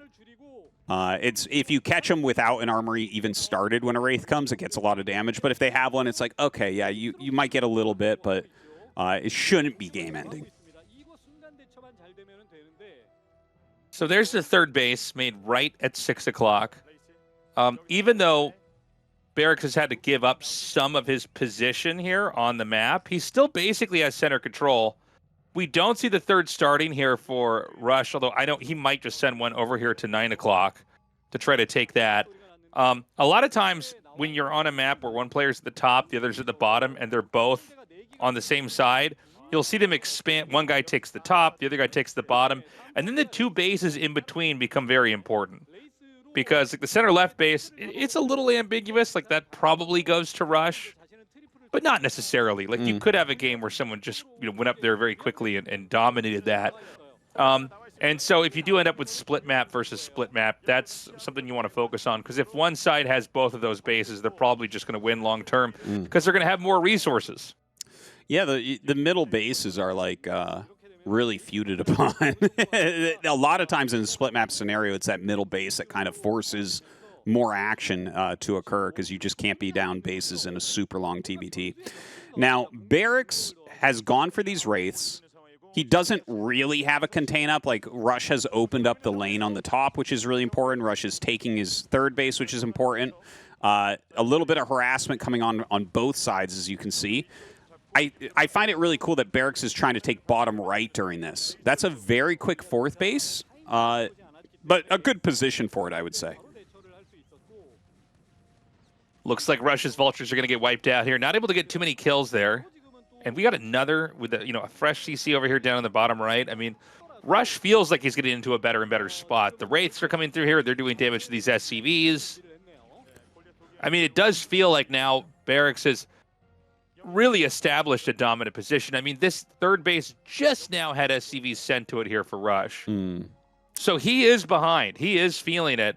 Doesn't seem to have a leg up in tech either, with the Wraiths able to glide around the map here and just generate threats. That's going to force more Goliaths. Rush is committed to dropships, but the same thing is now happening here for Barracks. Yeah, Barracks does have double starport, so he could go for lots of dropships, but when you're going like Wraiths and dropships at the same time, your opponent will out-macro you on the ground, so you got to be a little bit careful. You don't want to get too fancy, because even though siege lines are strong, if your opponent just focuses on macroing out ground units, a lot of times they'll start breaking your positions. But yeah, like... So far where the game is at, like it looks to me like probably Barracks is slightly ahead right now. Rush has some play he's going to do with this drop, and this might actually get him ahead. But it looks like a game that could last a long time. I think so. By the way, this is a position I'm a little bit surprised wasn't really attended. I mean, this is one of the big defining features of this map, is this huge empty area over your natural. And keep in mind, even if you wrap around and try to push through over here, it's really hard to get things through up there because the whole area is so narrow to try to travel up into. This is very annoying to deal with. And I think that Barracks wasn't ready for this. Oh my God, he's losing his Wraiths while he's microing over there. Yeah. That is so painful. Oh my God, Rush is just going to run away with this suddenly. That's wild. Okay, so... The reason why this was a smart move for Rush is also why it was like, why it. Well, that doesn't sound right. What I was about to say, I was like, that's the reason why it was a smart move is why Barracks was going to take damage from it. It's like basically Barracks had real air control with like 5 Wraiths. If he finds your dropships, you're kind of screwed. So he kind of forgoes the regular anti-drop, because he knows that he can punish you if you go drops. And thus, he didn't punish it. You know? Rush did something where it's like, well, you really could hurt me if you find that I'm doing this. And instead, he gets a ton of damage with this. This was a fantastic drop by Rush. You can see he's up by like 30 supply now. Yeah, I mean, this one little set of tanks here is causing such a headache. He's going to try to come in here, scoot up, and siege. Some damage is being traded here, and here comes a big drop. And it's funny, we were talking about, TVT in general and how maps get split in half and what that means. But, the biggest feature of this map that impacts TVT the most is just the fact that your main is so big. If you don't have anything to drive these drops out early on, there's so much surface area to push into with from a drop, or to just retreat back into with a drop. And so... Yeah. We're seeing a lot of what Barracks has get sent up here and just get ground up. With the way the tanks are layered out here, the trades are pretty inefficient here. And look, I mean, Russia can just keep loading this. He could eventually, while keeping the natural expansion, not mining, push on top of infrastructure and win the game that way. The reason why Barracks is still in this is because he took that bottom right base so quickly. If he hadn't done that, this game would already be over. And in fact, it's getting to the point where he's getting really, really far behind. This is getting so hard to clean up. He's trying to utilize like Wraiths that are going to have Cloak here to help out, but I don't know that that's going to work. It seems like Rush is just getting so much damage. But if Barracks cleans it, Rush doesn't have a 4th base. So, like, there still can be comeback potential because of that. But look at this. The Vultures, the picture-in-picture showing us in the bottom right. That in the bottom right of the map, 3 Vultures from Rush are going to destroy all the SCVs at that 4th base. And that base just can't be used right now. I mean, all the SCVs are going to get picked off. It doesn't even seem clear that Barracks had any time to really tend to this. And so all the workers are gone. In fact, I think he just noticed, literally. And so now he's realized, okay, this base is gone. We've gone from Barracks being ahead to Rush in a very, very solid position. The Wraiths are going to be driven away so easily by those Goliaths. A couple tanks are going to come down here, but there's so many here from Rush. The line of siege tanks here is really, really smart. The fact that he just kept sending units in, maybe went a little bit too far down there, but it really looks like Rush should be able to bring us to a game 3. This is such a bad, tough position for Barracks to be playing from. Now, he's attacking up with these tanks. He actually should be able to force a cancel on that 4th base, which is nice. And he's still building his Wraiths squad, right? So, still some potential. I know he's, like, way down in supply. But in Terran vs. Terran, like, if you can just get a little bit of a foothold, and just siege just enough tanks, it becomes really hard for your opponent to end the game. Like, Rush is right on the brink of ending this game, but, like, Barracks is on the brink of holding on and maybe re-securing his main base, and then the game will go on. Does he want to try to load up just on the outside here, or does he want to try to... Okay, I guess this answers it. I was going to say, does he want to try to dive deeper for a stronger position here? Well, that's game right there. Oh, my God. That's, I cannot imagine killing that. All your stuff is in the way. So, like, you can't even really get up here because of your depots. And also, by the way, all your depots are going to die. So by the time you get up there, your supply blocks too. Yeah. And where do you build those depots? It's so brutal. The map doesn't have good buildable terrain. So it's, like, really hard, actually, without that area to build your depots. Barracks is going for a last phase attack here. But I don't think it'll be enough. No, I don't think this is going to cut it. He hasn't really made any ground here. You know, you just need a few Goliaths to chase away these Wraiths. And actually, that's much more tanks than I thought there. But I still think that Rush can just produce a little bit more. All these depots are gone. He's going to slide into the next position here, sacking a couple tanks in the process. But ultimately, he's going to come down here. And look, by the way, Barracks supply blocked right now. I mean, this is getting so painful. Main gas going to be eliminated here as well. The one thing we should mention is that Barracks has +2 attack against just the +1 of Rush, so his tanks are two-shotting. Makes a huge, huge difference. Makes you so much more efficient. So he's utilizing that really well. Like, he's still trying to push these bases, and he's doing a good job of, like, being a thorn in Rush's side out on the map. But Rush just has so much more right now. Barracks has got SCVs over to his 4th command center. He relocated that to the natural of the bottom right. So that was kind of I like that move. Like, you may as well just try to get it mining somewhere. And that gives him some opportunities here still, but his supply is so brutally low.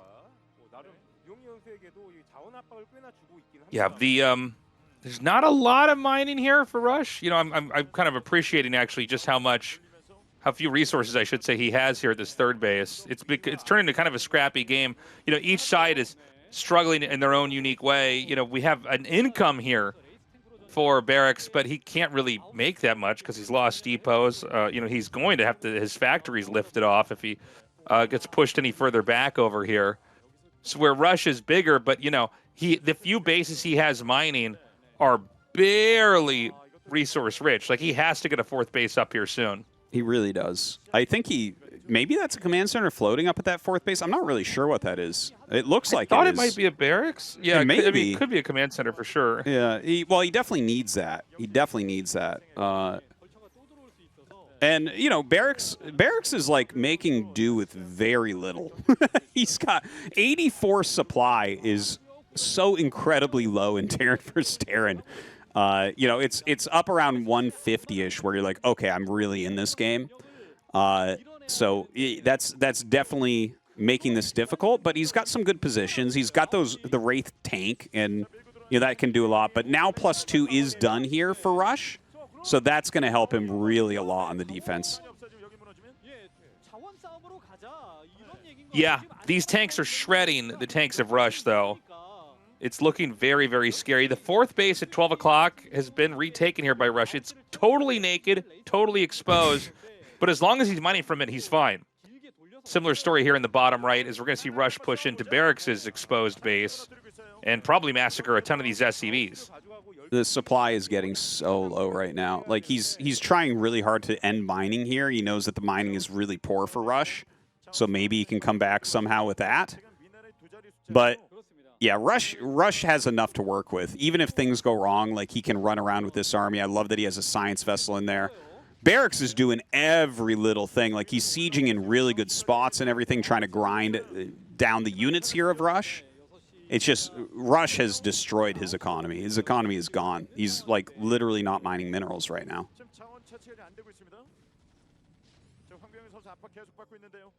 This is so crazy, man. This is like such a brutal TVT.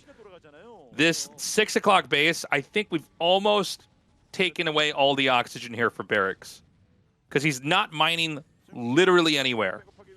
And even though we see Rush, you know, he's taken a ton of damage. I think he's still repairing his command center over here at 9 o'clock. He's still mining from 12. And I think this is just enough. I mean, 36 supply now here. for Barracks. What an insane game. The fact that he's still in this game at 33 supply against 163 is laughable. Yeah, right. GG. Okay. It's like, well, hold on, Tastosis. His buildings haven't all burned down yet. Let's see what he's got. That is the win condition, Tasteless. Let's not forget that.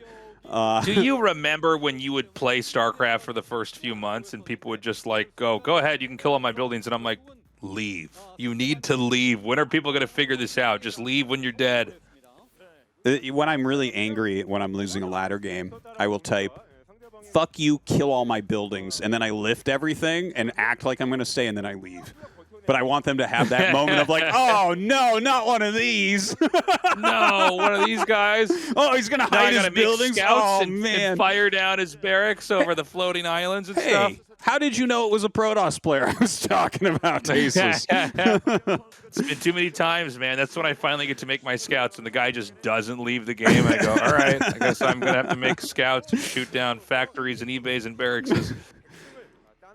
So we're tied up 1-1.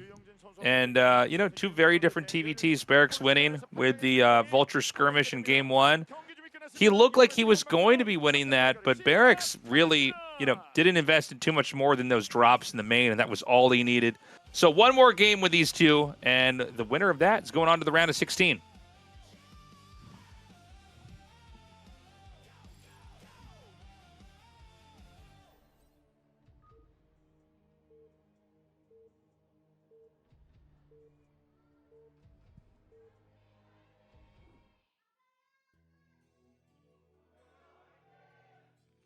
Okay. The final match between Barracks and Rush. Barracks here in the top left and Rush in the bottom right.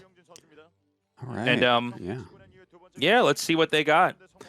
I really hope that they do like just kind of standard openers, like openers that can fight against each other reasonably well, because Polestar is just a great map. I just love Polestar right now, and it's cross spawn, so there's no big advantage, right? Like Russia's mining will be slightly better, but it doesn't matter because it's cross spawn. Because like even if you have a 4-second faster factory, it won't make a difference with that travel distance.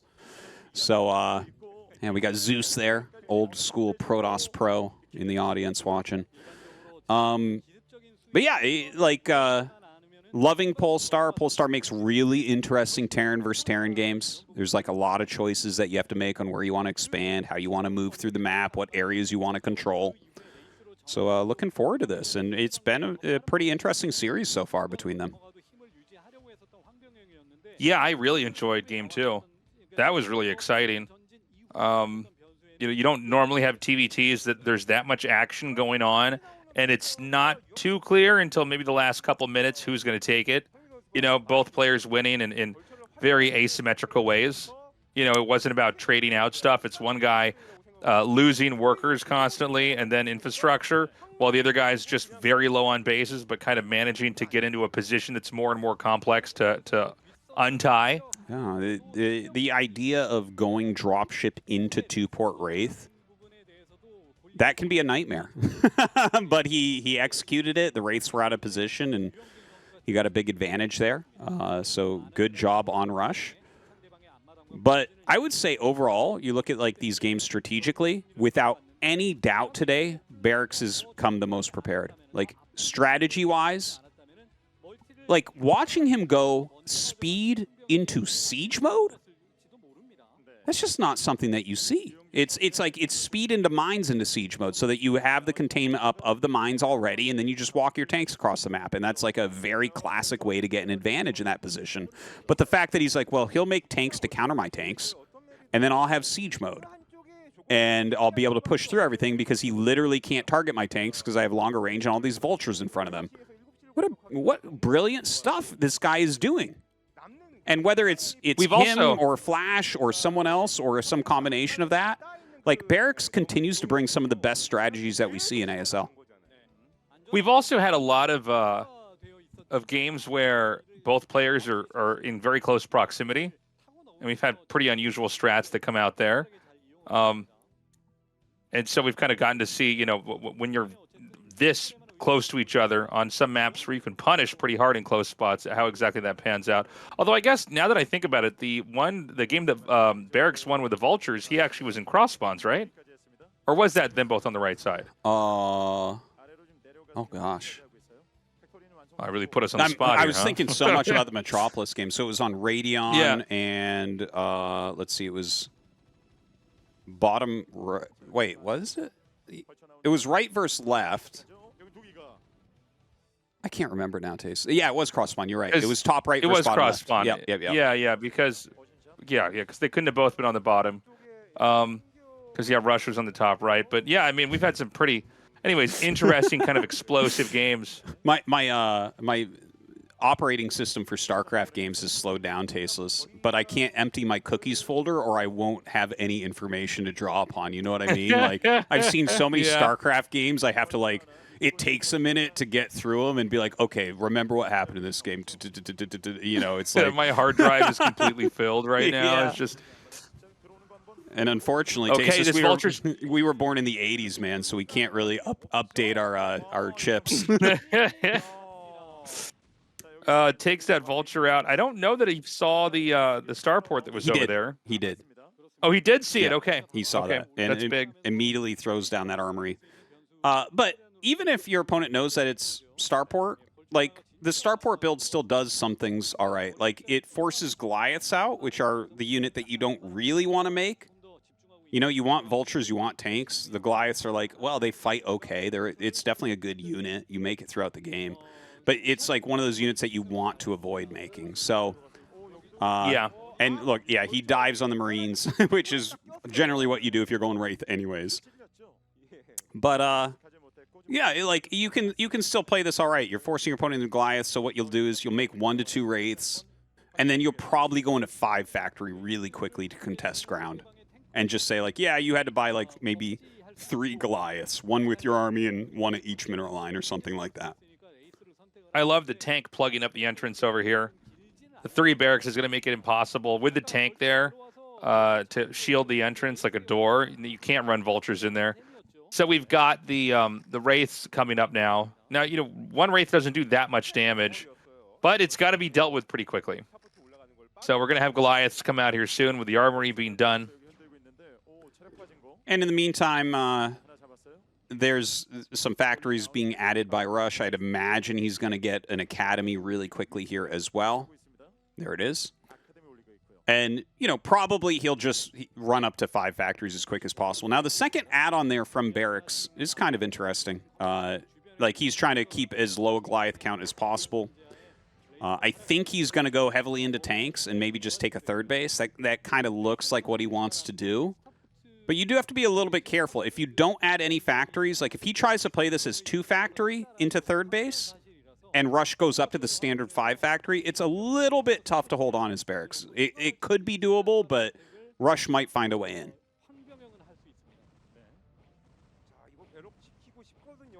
We've got the Wraiths just chipping away at this Barracks. It's going to have to land now. We got 4 tanks now here for Rush. What is the number that you want but when you feel like you can destroy the mines without risking losing tanks?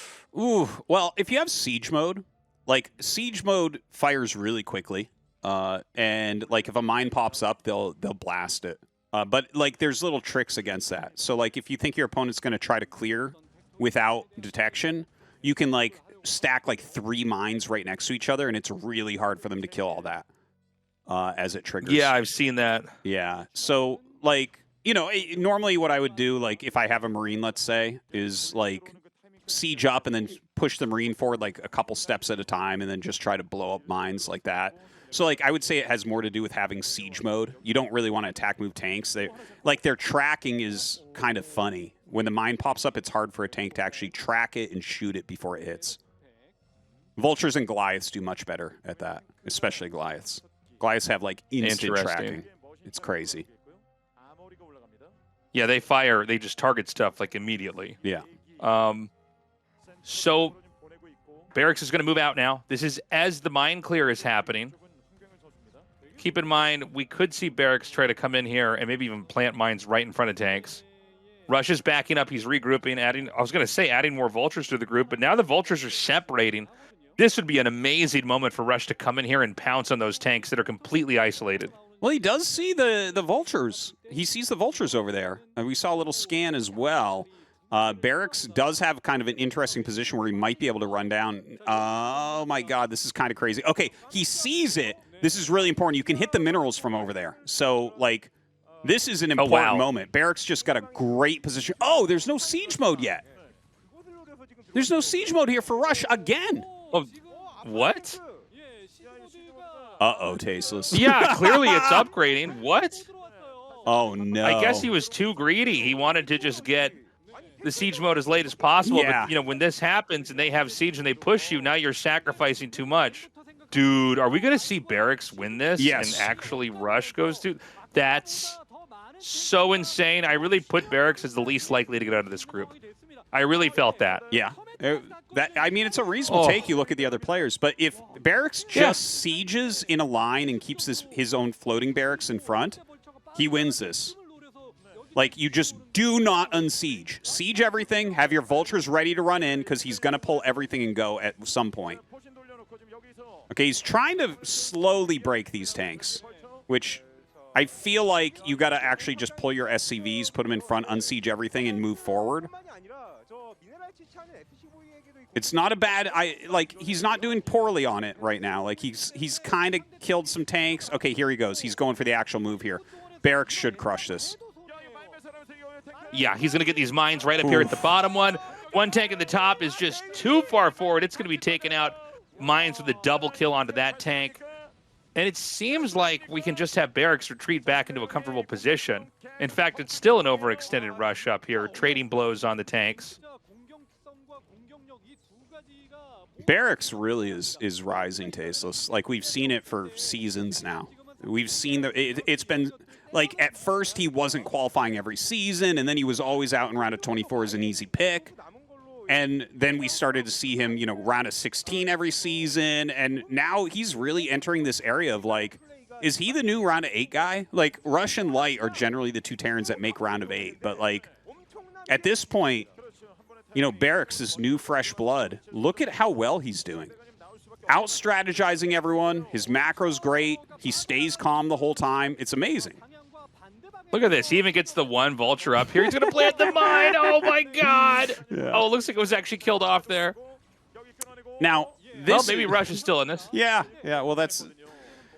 just as I start saying that, Rush is like, well, hold on. I'll kill all of his units now. The thing is, I think Barracks was getting a little bit too greedy with the push. Like, if you gain a nice lead and you just siege up, it's such a strong move. Trying to kill your opponent in TVT causes more losses than anything else. Yeah, TVT is something where you just get further and further ahead, but you're never like, okay, here's the execute moment. Here's the moment where I'm going to come in here with a killing blow. It's not really about that. Yeah, you're completely right. Like, occasionally you'll have a position like that, but the cost efficiency of the defensive Terran is so much better than the attacking. And it's like every matchup. It's like a lot of games are lost by attacking your opponent. In Terran versus Protoss, in Terran versus Terran. Not as much in Terran versus Zerg. You kind of have to attack a little bit there. But, man, Rush he's trying to fight back. I like that he's opened up this area. This is really, really important. But the position that Barracks has... kind of denies, it soft denies the third base of Rush, that little nook base that the Barracks took on the other side. Very hard to take if they have that side of the high ground, because they can just hit it really quickly. But where Rush has sieged up, that does give him a very short line over to Barracks' base. So there might be like some good vulture harassment coming out or something like that.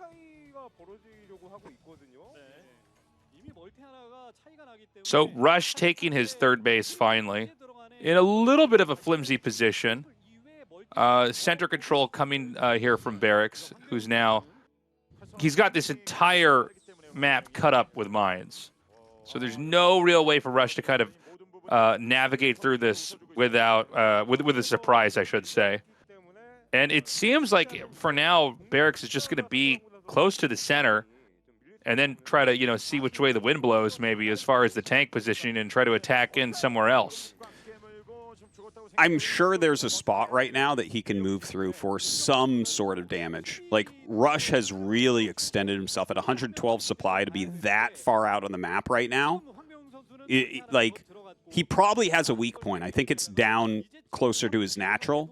But Barracks is roaming with a very, very big army. I actually wonder what's being made there, whether that's a dropship or a science vessel. I could see a science vessel being excellent right now. When you're getting ready to try to bust your opponent, a couple of vessels with D-Matrix, amazing. Yeah, D-Matrix is magical in those moments. It's a couple of the vultures trying to come around now. There's that pathing. But, of course, the mines can spot. So what'd you say? There's that pathing we were talking about. Like, he actually attacked, moved everything in the same place, and like 5 vultures went the wrong way and died to tanks. I was noticing that too when I went up there. I thought, man, we really talked about that at the right time. Here he is with his army just forking out in a bunch of different directions. Rush is going to try to edge in on this side. Only a couple tanks actually sieged up. Other ones having to enter siege mode when Rushes are already sieged up and ready to deal damage. Very nice moves by Rush. He's really fought back. Like, he was on the brink earlier. But now it's 3 base versus 3 base. Barracks is taking his 4th. It looks like he just finished the command center there. But the supplies are really close. The siege tank count is actually better for Rush than it is for Barracks, so that's a really big deal. And look at this. He's coming to intercept. Oh, just barely misses it. But, you know, he'll be able to clean this drop up pretty quickly at least. Yeah, nice job getting this set of vultures in here. I think there might just barely be enough from Rush that these vultures can't really do that much. You know, if Barracks' vultures don't target down some of those, they're going to get killed off in the process of trying to kill the SCVs. And there was already reinforcements coming in there at that moment. Similar to the last game, we're seeing Barracks with more bases. But let's not forget that in the last game, Rush also sat and waited, then got enough dropships, and then got into a position that was really, really hard to unravel here for Barracks. Very good targeting here from Barracks. Brings up more siege tanks as well. This was a huge mistake from Rush, unfortunately. I think he was feeling the pressure here being down a base and tried to push through there, but Barracks was super, super, super ready for that. And Barracks just has a lot of factories, a lot of add-ons right now. So he's going to have absolutely no issue refilling his army. Rush still getting a little bit of harassment done. He sent a vulture to the bottom left and has, you know, this 3 vulture drop, killing some good SCVs. Yeah, he's cleared out a decent amount of those SCVs. Definitely a moment where maybe Barracks is spread a little bit thin. I mean, these vultures definitely getting more work done than the drop that we saw Barracks send into the main here. But, you know, the more bases you have, the more difficult it is to try to defend all these locations. So that's going to keep him on 3 base to 3 base. There is a base in the very, very bottom left. I see something down there. I think it might be a Wraith or a Vulture, but I think it's killing SCVs that might be trying to complete a command center. A little drop here from Barracks now into that 3rd base of Rush. Very important base here for Rush. Look at that. His SCVs, he wants to attack them, but the comm stats in the way. Oh, man. Total failure here. The drop does so much damage. Holy This is crap. crazy. Oh, my God. Great mine, but I mean, he's still alive. Yeah, you got the best mine you could ever hope for, and he still crushes everything. That is huge. Yeah, I think Rush is dead soon, Tastosis. Yeah, it really looking looks very, that way. very bad for him. It's a nice counter drop that we have over there, but right now it's like 2 mining bases versus 4. Barracks is up 50 supply. He's getting ready to try to push down here. This is the weak spot. You can see only 3 tanks in siege mode, so he'll be able to break through this relatively quickly, even though he has kind of a small army. Rush trying to bring some more tanks down to help. Sieges them maybe a little bit too closely there. No, I guess not. Works out. But, yeah. Oh, you know, I think he actually sent his... Did he send SCVs? Oh, he brought his own dropships down with units. Okay, that makes more sense. I'm like, what is happening in bottom left? Like, Rush had that really strong drop in there, but Barracks actually cleans that up too. Oh, my God, the mine, that's so annoying. He can't land that. He just shoots it down at the last second. The supply difference is just insane here. Barracks is going to be able to pick up and probably just pounce on one of these locations. It could be the main. He could go for these bases here towards the top. You know, there's a lot of ways to play this out from here. Oh, wow. What a series it's been between the two. And, you know, Rush is like fighting back in really great ways, but the overarching story here is just that Barracks seems a bit stronger. You know, even though things go wrong for him and he's a little bit sloppy in certain ways, between his strategy and his execution, it's amazing to watch. Yeah, another set of pickups over here. And Rush, you know, he never was able to really find that position, that opportunity to try to punish a Barracks that was maybe growing too fast and unable to kind of manage all the borders on the map. And, you know, we've seen Rush basically just be compacted into this corner. Now, this drop, it looks like it wants to come to the main. It may inadvertently just end up dropping right on this fresh space that's just over here, not far from 6 o'clock. Oh, my God.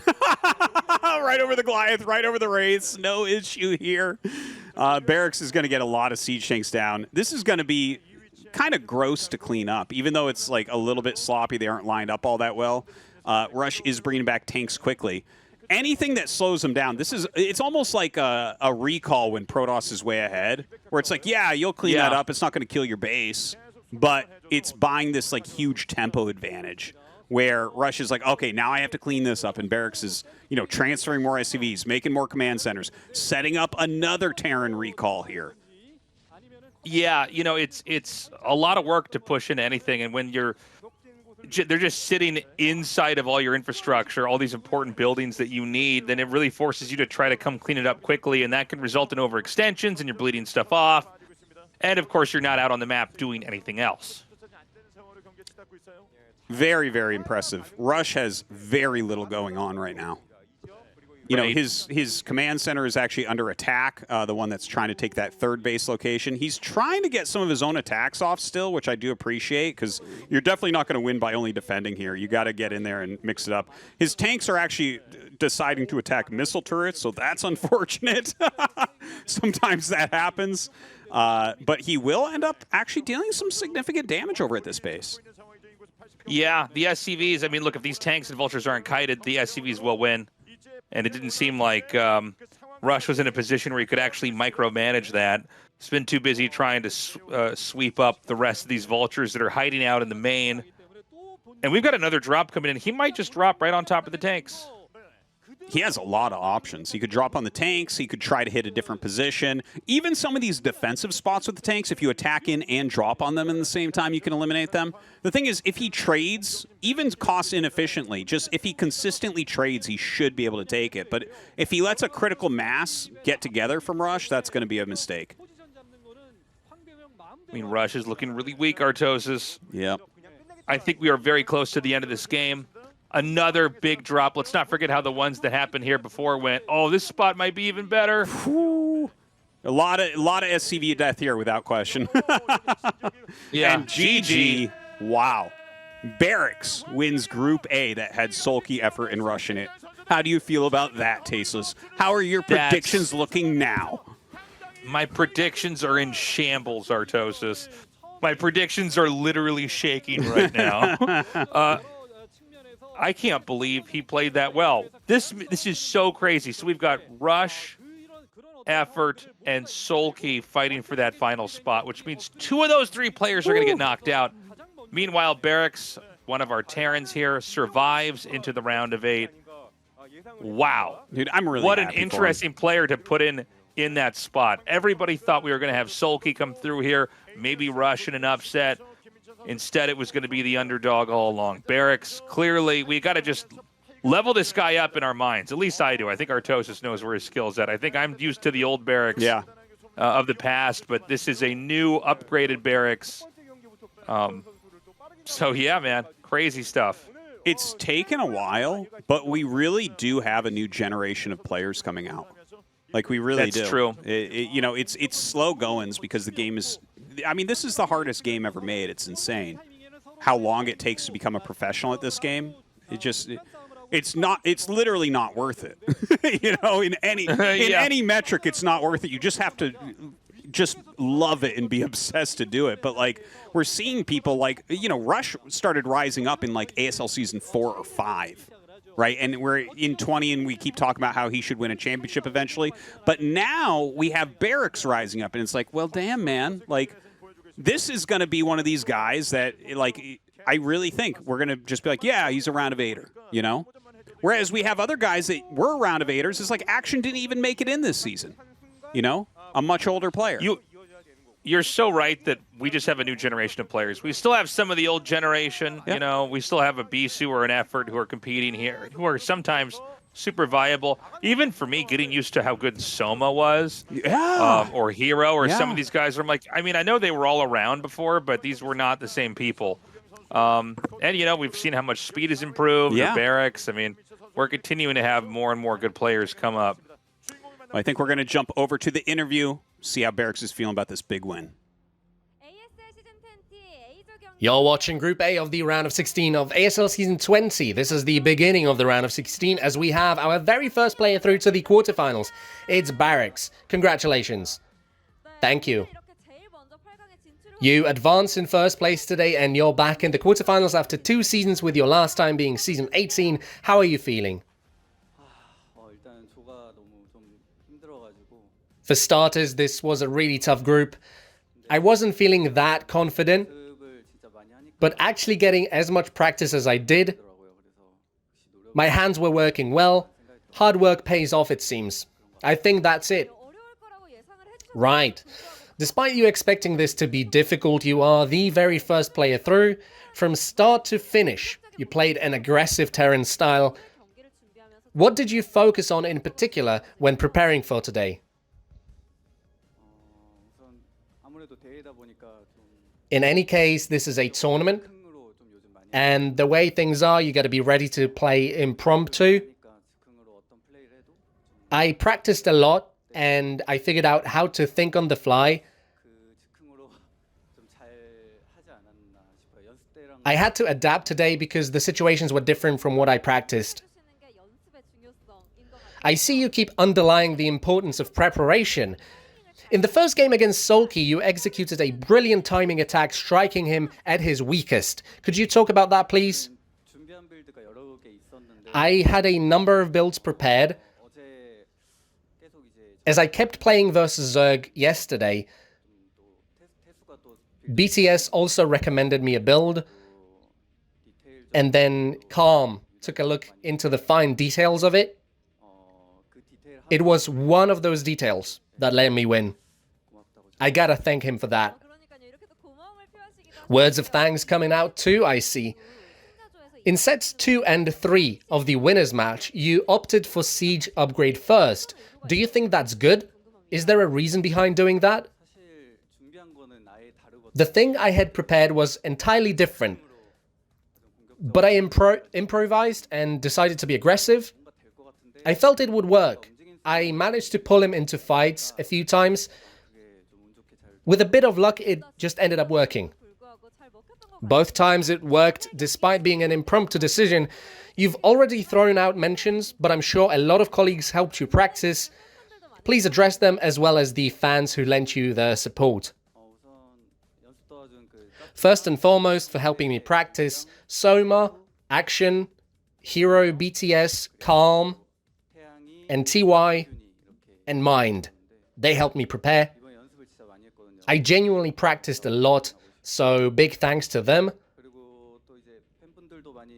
I'm also very thankful to the fans who showed up like this, and my friends from the University League for coming down to the studio, and our team members for sending me messages of support via Kakao Talk. They all came together to come up with builds for me, even when they went down to the swimming pool together, so big thanks to our StarCraft University team. Thank you.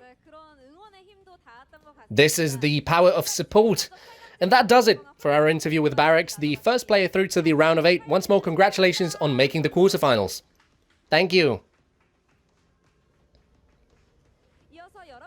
Let's now take a look at the events we have prepared for you. We have a prediction event for our online viewers. We will host a raffle amongst those who correctly predict the first and second place finishes of today's group, with 4 ASL Travel umbrellas and 2 Razer Viper V3 Pro white mice up for grabs. Please go ahead and participate. And for those attending live, our commentators will select 5 of the best cheerfuls. You can win a Razer Viper V3 Pro white mouse. Please show your support and you might win a prize. All we have left now are the losers and decider matches. Who will stay alive after today's games? We will take a short break and return with today's second place finisher.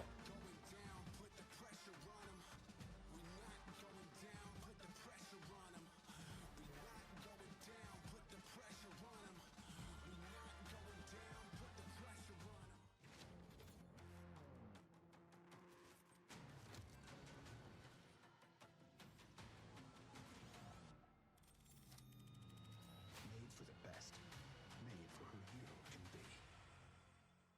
For esports pros, any miss can mean defeat. That's why the Death Adder V4 Pro has everything lined up. A fast, ergonomic design. A quantum leap in speed. Optical tracking for pixel-perfect scrolling. And a sensor more precise and intelligent than any other. Made for the best. Made for who you can be.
Welcome back, everybody.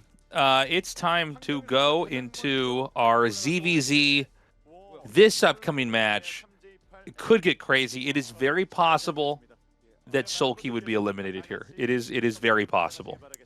Yeah. I give it like basically a coin flip. You know, obviously SoulKey's in great shape, but Zerg vs. Zerg can go any which way. It's always been a problem for top Zerg players trying to weather the storm that is the volatility of Zerg vs. Zerg. Effort, like, I feel like this is a matchup where you can kind of tell, in general, if your strength is like playing Zerg vs. Terran, or your strength is playing Zerg versus Protoss, I've always felt like there's correlation with how good your ZVZ will be. SoulKey, I look as specifically he's god tier against Terran. Obviously, in fact, his ZVP win rate's a little bit higher in ASL than his ZVT, but that's some other stuff going on. But like, he's not the super aggressive psycho micro Zerg that Effort is. So I feel like that gives Effort like a small edge in the ZVZ, if that makes sense. That ramble I just had. No, it was good. I think that when you look at SoulKey, his control's obviously really, really good. It's world class, but you know, someone like Jadong or Effort were known at the time for basically having impeccable micro. And you know, one of the things about ZVZ Muta versus Muta is once you start to win a fight, it basically doesn't end until someone dies. Because of how good Moving Shot is. Unless Scourge come in there and they have to be dodged or there's a misclick.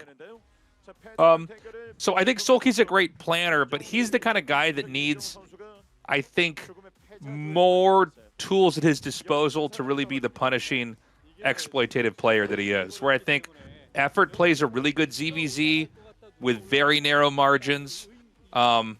He's also extremely good at planning in these ZVZs. He's put a lot of... I mean, we've seen some crazy stuff from SoulKey, but I do feel like Effort has really kind of come in here with some pretty genius ideas. This should be a really interesting one. But, you know, if there was a way for SoulKey's soon-to-be 5-season streak to be broken, this is probably the matchup and the player that it would happen with. 100%. 100%. Let's not forget, though, SoulKey, strategically, planning-wise, is god tier. Set 2 is on Litmus. I think that's a map that might favor SoulKey a little bit because he's going to have a lot of flexibility of strategy choices there. I don't know how this is going to look, but like this is the way that I saw SoulKey going out in a dream tasteless. I threw the bones, and it said that Effort would defeat him in the loser match. Right. Artosis woke up from his ayahuasca trip and went, "Oh my God, it could be ZVZ is how SoulKey loses." Yes, yes.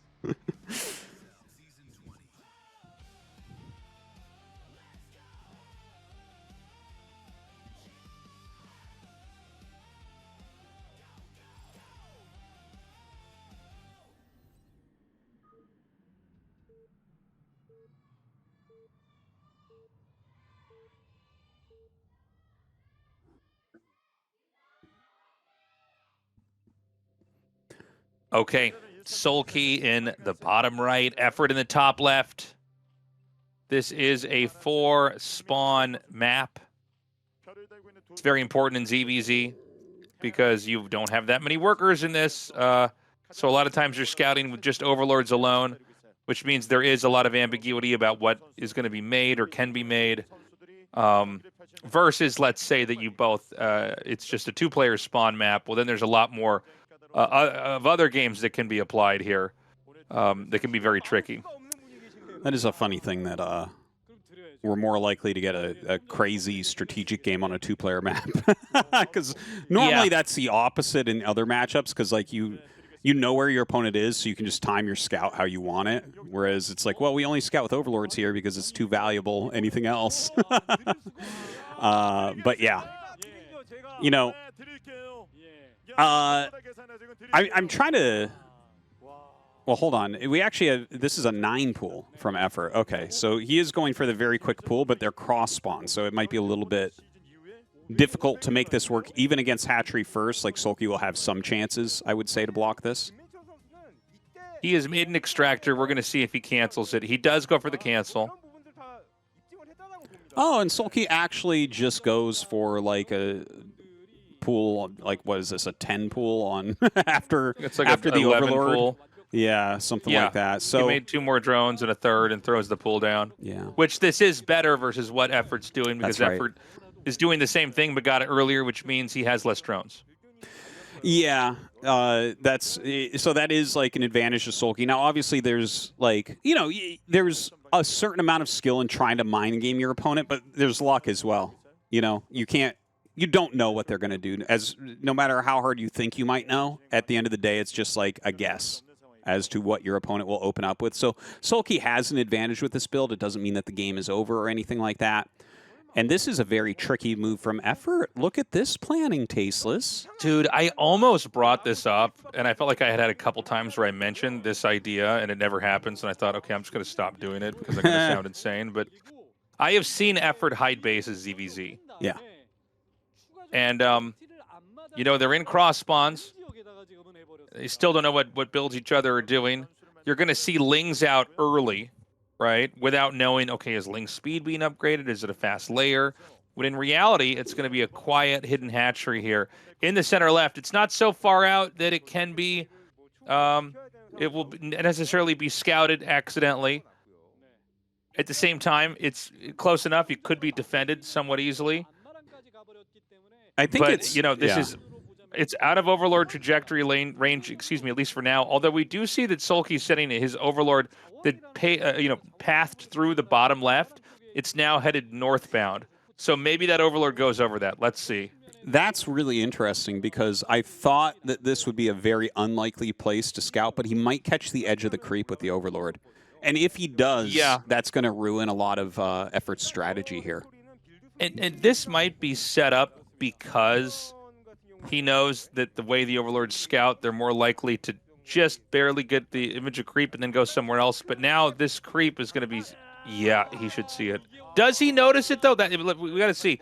Does he actually see that blip on the minimap? Yeah, he does. Yeah, turning that away 100%. He saw it, but he doesn't want Effort to know that he saw it. Overlords have better vision there than, well, obviously Creep doesn't have vision because we're playing StarCraft 1, not StarCraft 2.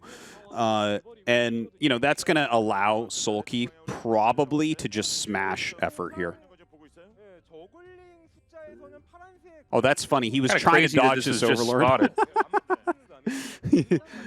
Yeah, I think he's just going to run in with Lings and kill the hatch, and it's going to be a huge advantage. So he's going to first run up the ramp over here. Maybe try to force Lings up here. Is this the right But he play? knows that this other hatchery is very, very exposed. Tasos, did he not see it? Because he turned the Overlord at such a time that you would assume that he saw it, right? Because he turned it like exactly as we saw Creep. But I think he was just retreating from mutas because there's no reason why you would not attack that right now. He didn't see it. Yeah. Even though it technically showed up. I thought he was going to wall in the ramp and then go there. But, like, now the drones are mining. Now he's going to have a second gas. So I think he actually didn't see the creep. This is the four-time world champion. Actually had a unit see it, but didn't catch the purple with his own eyes. He did not catch it. And by the way, this isn't that common. You know, hidden bases are still pretty rare. Yeah. He's going to send that Ling in. And, you know, honestly, guys, SoulKey is behaving as if he thinks this is one base. He is. Despite it being two. You're right. He's like making his spores and everything. So, like, he's not going to die. Not right away, but Effort absolutely will have an advantage. Oh, wow. Effort, what are you doing? This is surprising to me. This doesn't feel like the right move from Effort at all. Why is he doing this? I have no idea why he's doing that. That doesn't make sense to attack in there. I think that's a poor move. Maybe he thought there would be like slightly less Lings and he'd be able to just barely break it or something. But yeah, he's going to have 2 gas up really quickly. He hasn't spent money on Static D, which is both good and bad because it doesn't cost you drones if you don't buy it. But at the same time, like, your opponent has more counterattack potential because you don't have that Static D. So that's working for SoulKey here. Okay, so the mutas are going to be able to clear some of these Lings. The Lings are going to be heading back. Kind of surprised to see Effort throw those Zerglings in there. Those Zerglings are really important. Even if you're teching into mutas, it doesn't mean that the Zerglings don't have utility. We've got Scourge now chasing these mutas. I wonder for Effort here, does Effort just take a third hatchery? I feel like that's the right play, isn't it? Because he's playing against Spore, and he's going to, you know, SoulKey will have 2 gases. He'll have the Mutalisk lead, but it's like, because he has a Mutalisk lead, he doesn't have to worry about losing a base. So maybe just take the 3rd gas and win off that. Yeah, my guess would be get the armor upgrade and take the 3rd base. And I don't think there's a whole lot you have to do. You know, it's funny, when one player goes Spores, then into mutas, you got to remember that those Spores, they stay there the whole game. Spores are the best anti-air building in the game. Like, they're very, By very hard to miles. kill.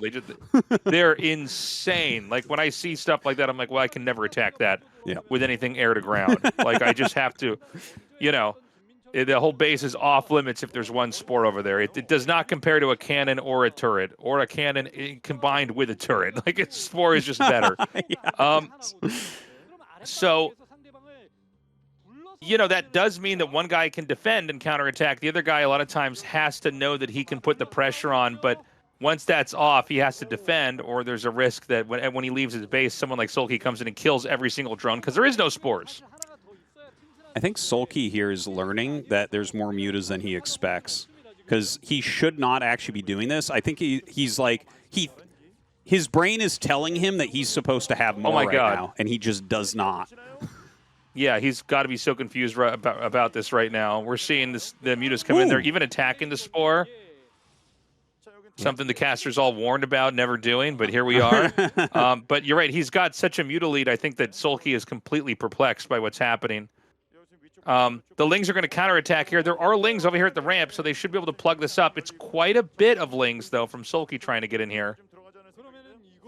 He's going to try to dive here once again, and SoulKey was ready with a lot of Scourge. Oh, that was weird Scourge micro, though. It felt like that didn't quite go how he wanted it. And Effort, well, this Ling counterattack is strong, but I think Effort's got enough to just take this. They're both going to kill each other's spires? Oh, my God. Crazy. But I think Effort has just more of everything. Yeah. So he needs to snipe the Scourge down here now. So SoulKey's sending his mutas across the map. There's only one spore? No, there's two spores here, right? Yeah. He's going to send the... Yeah. He's going to be kicking himself, man. Like, the fact that his Overlord did see it and, like, saw the creep and he didn't recognize, I thought for sure when he turned it, I'm like, oh, he's hiding that he knows so that he can attack it. And then he even ran his Lings around that side. It was like... But, yeah, I think he just missed it, and, you know, he was... just kind of randomizing where he's running his Lings and stuff like that. He was just like retreating so he wouldn't lose that to, you know, mutas when they came out or anything like that. So how many drones are left at the expansion for SoulKey? So he's going to come in here now. Now, I'm looking at his face. Okay, so that looks to, by his reaction, like that's the first time he was aware of this base. Well, at least now he knows, yeah. Now what was a very confusing game is finally becoming very obvious, and he's going to tap out. Yeah. Whoa. Good first win there. SoulKey is down 0-1 versus Effort. This could be where his streak ends. We could end up with a brand new ASL champion this season. That was all because of Effort. Yeah. Well, because of Barracks too, man. It's a 1-2. But yeah, Effort. Like, that was a really good strategy. It worked out really well for him. It could have gone south. If SoulKey had recognized the creep, he wins that game 100%. And his Overlord it did see it for a moment. And he just didn't recognize what was going on. But we're going into Litmus. And if SoulKey has a special strategy ready, it's for Litmus. Having that second gas in your main base really adds a lot. Do you expand and make yourself 3 gas? Do you make a hatchery first in your main base because you don't need to spread your economy? Do you just go 1 hatch muta to try to catch someone playing greedy? I'm not sure how they're going to play this one. Yeah, I'm not sure either here. This is one of these. I mean, gosh, what a weird set of games for SoulKey, right? Blindsided by the Valkyrie rush, missing the hidden base. He's just not getting to play the game that he thinks he's playing here. He thought he was versus a 1-base Zerg, and Effort just hid that extra base. Yeah. Yeah, I mean, crazy stuff here. We're ready now, guys, to go on to Litmus. This is Game 2 with Effort versus SoulKey.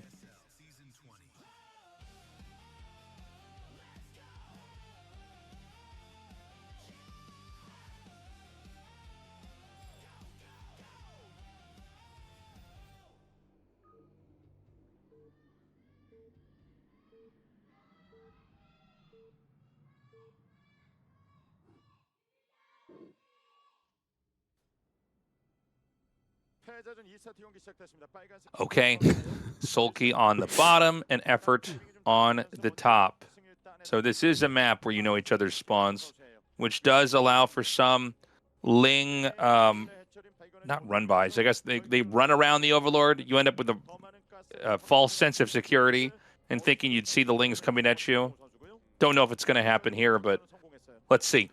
And because you know that both of you are on the right side of the map, basically all the bases on the left are so far away, nothing will probably ever visit them, which can make hidden bases a real threat here. Just because it's it's like, do you really want to spend a Ling scouting over there? You know, probably not, but that's got to be something that's going to be in the mind of both of these players as well.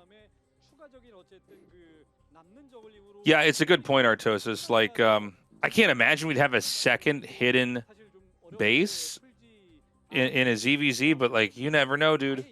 I mean, it worked the first time. Effort had a very, very smooth game to where basically it wasn't until he probably, Sulki saw his Spore getting attacked where he's like, what? Okay. How many mutas does this guy have? This doesn't make any sense. Well, I'm looking forward to seeing what the actual openers will be because of the double gas. I find it so interesting. Because it's like you can basically do it like you have an expand. Okay, so SoulKey's build, like if you ask me, you're like, Artosis, make the ultimate strategy on this map. I'd be like, well, hatch first in the main base because then your 9 pool doesn't bother you at all when you do this, but you already have 2 gases. And you only have 1 defensive point, basically, which is your main. So it feels like this is a really good call from SoulKey. Would you agree? I think it's... I get some of your ideas. I feel like we didn't see the second gas taken too quickly on this map. Although when I looked at the map, Artosis, I had basically the same reaction that you did. Is in my head, I think, okay, gas is so important. I would be getting my second gas soon. I don't have the fine-tuned math on this, but yeah, I would just power up on one base, get mutas, and then if I have to take a third, I do. But let's see if either or both players take that second gas quickly here. Well, it's going to be about probably 15-second faster layer here for effort, but faster hatchery for SoulKey. So SoulKey's going to get, maybe a couple more larvae, so he's going to have more drones or more Zerglings to work with here. Yeah, I would, again, say that I think that SoulKey has a slightly better opener. I feel like 15-second slower Spire is not that big a deal. I think, and 2 additional larvae, I would trade for that, Not that I'm a Zerg player, but having either the additional Lings or a couple more drones so maybe you can get your second gas quicker sounds to me like a better deal. We've got that layer coming along here. Still waiting to see if we're going to get the second gas too soon. But yeah, this is going to be, I think, a more even playing field. They both have their overlords over each other's bases, so they can see exactly what each other are up to. So the Spire starts. It's going to be square in the middle between the 2 hatches and the extractor. And I guess the hatchery is always made up there because it can mine vertically, correct? With the hatchery? Like, is there a better spot to have a hatch to mine gas from? I think that's like just a defensive setup where like I think that's it because I don't think it makes better mining when the gas is below the hatchery that it returns to. You need 4 workers for optimal. That's why almost every gas is on top of the hatchery Nexus command center because that's always 3 workers for optimal mining. And I see. To the left is better than to the right, and that's why the gas is here on the left. Left is better than right. Bottom is worse. So I think these drones will actually auto-return to the right hatchery. Pretty sure. Yeah. See? So those are like the optimal places. So it's not really about that. I think it's just like the defensive positioning. Whereas if you put it below your hatchery, it's closer to your opponent's base. Okay.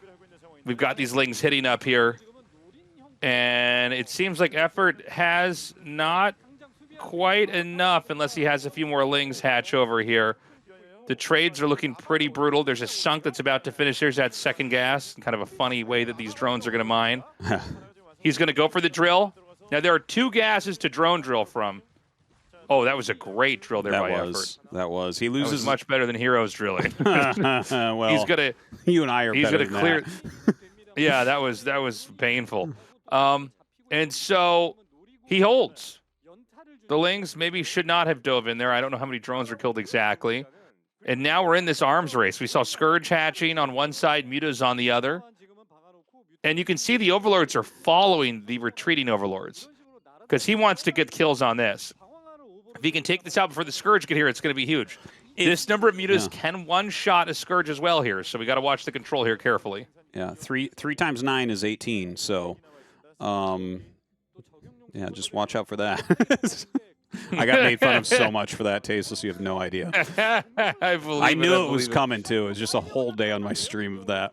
Like, God, so streamer, funny. you really are stupid. I'm like, I know. But yeah, here come a lot of Scourge right now. So did that Scourge actually hit? I can't tell. No, it looks like it didn't. Okay, now a couple have, though. Okay, so he did kill those additional. Oh my God, he's actually killed a lot of them. Really good micro from Sulki overall. He did take a couple hits. Effort turns to fight. Very, very close. Another Scourge hits one of Effort's mutas. I heard another Scourge hit there. There was another Scourge hit. Yeah, Man. it's 1 muta right now. We need some more to hatch here. Effort's putting a lot of pressure on. I think when you're down like this, by the way, in mutas, you're okay with a Scourge, one of your Scourge tanking for their Scourge, basically. Now Sulki's being looped back up. He has to buy time. He can dodge these. It's very hard. Depends on how much effort Effort puts into it. He loses one. That's again, brutal. without that number 3 muta, you can't target these down. You just have to keep running until you run out of map. So he does a good job there. He needs to get a good angle. He does take it down with his own Scourge. Effort, excellent there as well. He saw that Sulki was about to snipe, and he killed Sulki's Scourge with his Scourge. So that was like superb, like ultimate value for Effort. Oh, very good catch. good. I didn't even notice very that. good micro on both sides. Excellent micro. I got chills from that move, man. That was awesome. Now they're at the exact same supply. What a close game this is right now. This is more mutas for Effort, isn't it? Well, that's 5 for Sulki. No, actually, it is more for Sulki, I think, just slightly. But now he's hitting with some Scourge. Yeah, 2 left for Sulki. Uh-oh, Tasteless. Oh, my God. New champion, anyone? New champion this season? It's just Scourge out now. He's got to pull back. I don't think it's over yet. He's Scourging the Scourge. 2 Lings come in, but he's got the counter. 2 Lings. I mean, this is crazy that Sulki might be eliminated here. In fact, we see a Evo chamber coming down here. He wants to get a Spore because he needs to stabilize here. He needs to have something to fly over that can protect him. Oh, now, he's doing it again. Good job with his Scourge. He even took a swipe at the Ling as he went by with the Muta. Oh, and he eats another hit there. He's got to get some connections, and he does. Oh, my God, 2 red Mutas here. Dude, this is the most insane ZVZ we've had in a long time. Can Sulki get a Spore? Wild. I didn't see, but you have to imagine. He's just, oh, my gosh. Okay, it's still 3. No upgrades yet. Or at least not on Sulki. I hadn't actually looked on efforts, but yeah, I don't think that. Yeah, he doesn't. Yeah, have any. Neither side can win for upgrades. I guess the idea is you just want to power out as many mutas as possible, unless we have upgrades that are about to finish. Yeah, you'd really have to grow your muta count to make those upgrades work against the Scourge. I'm surprised. Like Sulki's really going for broke. Like this is real championship mentality. I think most players would have made the Spore because he's already got the Evo. Things have gone wrong. Spore makes you feel comfortable, but he's like, no, I'm going to stabilize without it. It's like, it's super ballsy. Drone. Yeah, exactly. The extra Probably money, made the the extra decision drone. in the moment. Yep. Had the Evo chamber, and then he said, no, I think I actually can stabilize here without this. We're just going to leave this thing here. Maybe I'll get a Spore later. We'll see. Yeah. 34 to 34 supply. Oh, my God. What a crazy game. So Effort, I believe, is up in mutas. He has 8 right now.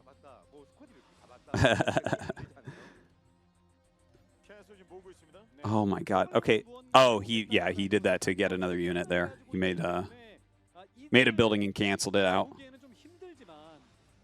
Yeah, makes sense. He needs to squeeze out anything he can get. I want to see the muta count of SoulKey because I feel like SoulKey is pretty far down in mutas. It's 9 mutas right now for effort. 6. Yeah, down 3 mutas. Ooh. He has a lot of Scourge, though. And if you hit mutas with Scourge, the Scourge have better value than the mutas. But the mutas have potential to not be hit. They have potential to kill the Scourge. So it's like, yeah, you know, the better micro player very oftentimes wins because of that.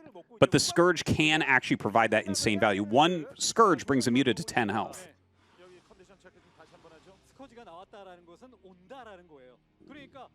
So he is going to get that Spore. And Effort right now just seems to have more. Now, this doesn't, you know, they don't have to engage each other from here on out. There is a world where you just take a base and wait it out. The Spore will keep SoulKey much safer. So there's really no way for Effort to come in here with any kind of a kill move. Yeah, as long as he keeps his muta count like as high as he can, he will be unkillable with that Spore for a very long time. I don't know how this one's going to go down, man. This is a crazy, crazy game because Effort is like a player who likes to finish his opponent. If he goes for a finish here, like see how he's making nothing but mutas right now? I think he's preparing to have enough to break a Spore plus mutas. I don't know if that's going to end up working out for him or not. By the way, Effort is sitting here at almost 600 APM. He's got almost twice the APM. That's true, actually. Just the keyboard is on fire over there. So Sulki's going to move out. Now remember, Effort doesn't have the Spore. Okay, so Effort has to win this fight with control. We have, I believe, over 2 control groups of mutas here for Effort. Because you can just see by the way they're moving. Yeah, he's definitely got, I want to say he probably has like 13 mutas or something like that. Yeah. It's a lot. It's a lot of mutas. SoulKey has okay, like he's going 12. to try to snipe the Scourge. Not bad. And there's so many Scourge here for Effort, but it seems like most of those Scourge didn't actually connect from SoulKey. 11 wow, to yeah, 9. just a 2 muta lead. Thank God they finally showed us that. I love that they're putting that up in production. Yeah. So 11-9. You know, SoulKey, he's down 2 mutas overall. Does he just continue to pump out mutas? Is he going to try a Scourge-based play again? I think both of them are starting to think about having, I was almost going to call it third base because they have those gases. Also, hold on. Right. So 3,000 gas, you mine 300 gas a minute, so it's at the 10-minute mark. Okay, we should have 1 geyser dead for both of them right now. Returning just 2 here we gas. go. Big attack coming in.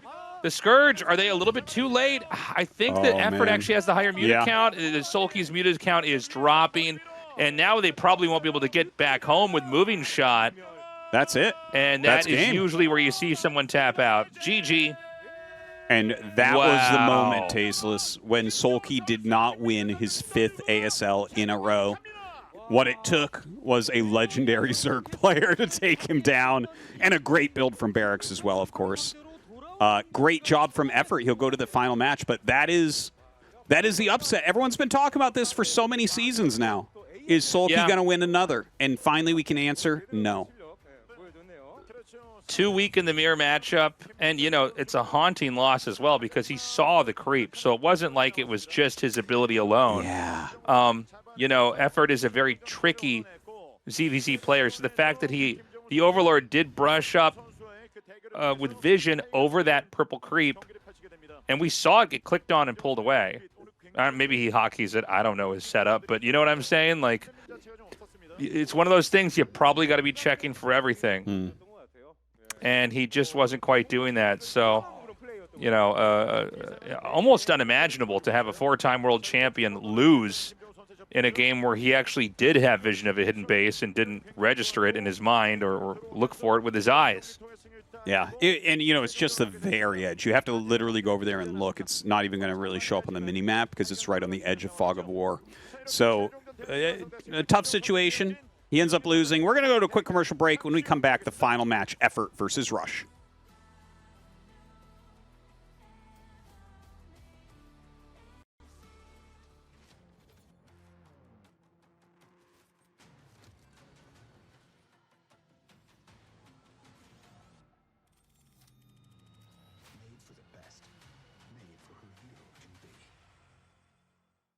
esports pros, and miss can mean defeat.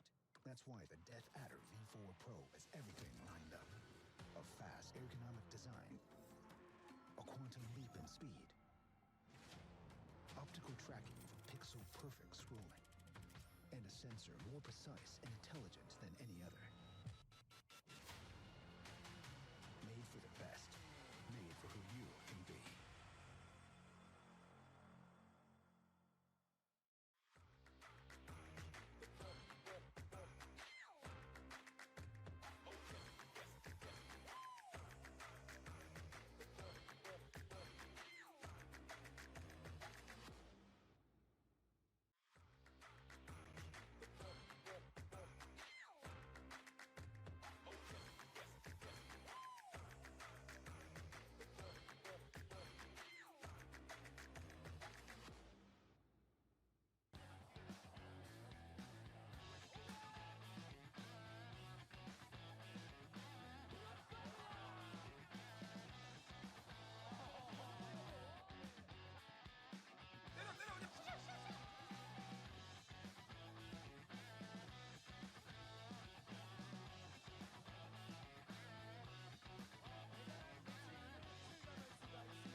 Welcome back, everybody. It's time for the final match. History has been made. The streak has been broken. There will be no 5th Sulki victory in a row. And I don't know if we're ever going to have him do a 4-win streak again, Artosis. I would not think so. It seems unrealistic. Not a big surprise that a Zerg player is the one that finally takes him down. He's kind of been doing his best to avoid Zerg players. You even saw him move Soma in that group selection phase out of the group. But it wasn't meant to be for him this time. Now we're going to have Rush versus Effort. I give Rush a little advantage here, but Effort, like, seriously, you can't underestimate this guy. He's so good. He plays like I would call it a slightly older style than a lot of people in this matchup. He doesn't look very modern. Like, I don't see him go crazy Zerg much. I don't see plague farming that often. Actually, I did see him plague farm the other day. But I guess that's just what late game is if you get behind, is you just plague farm at this point.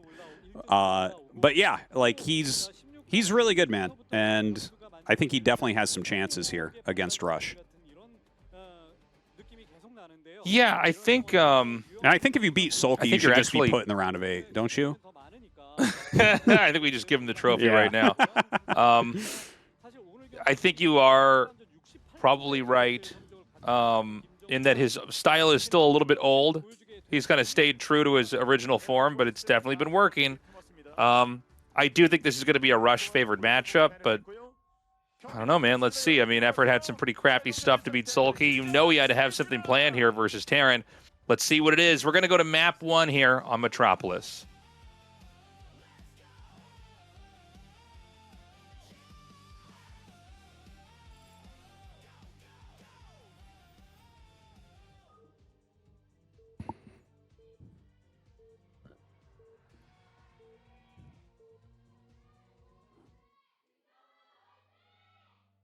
Okay, Terran in the top right, Zerg in the bottom left.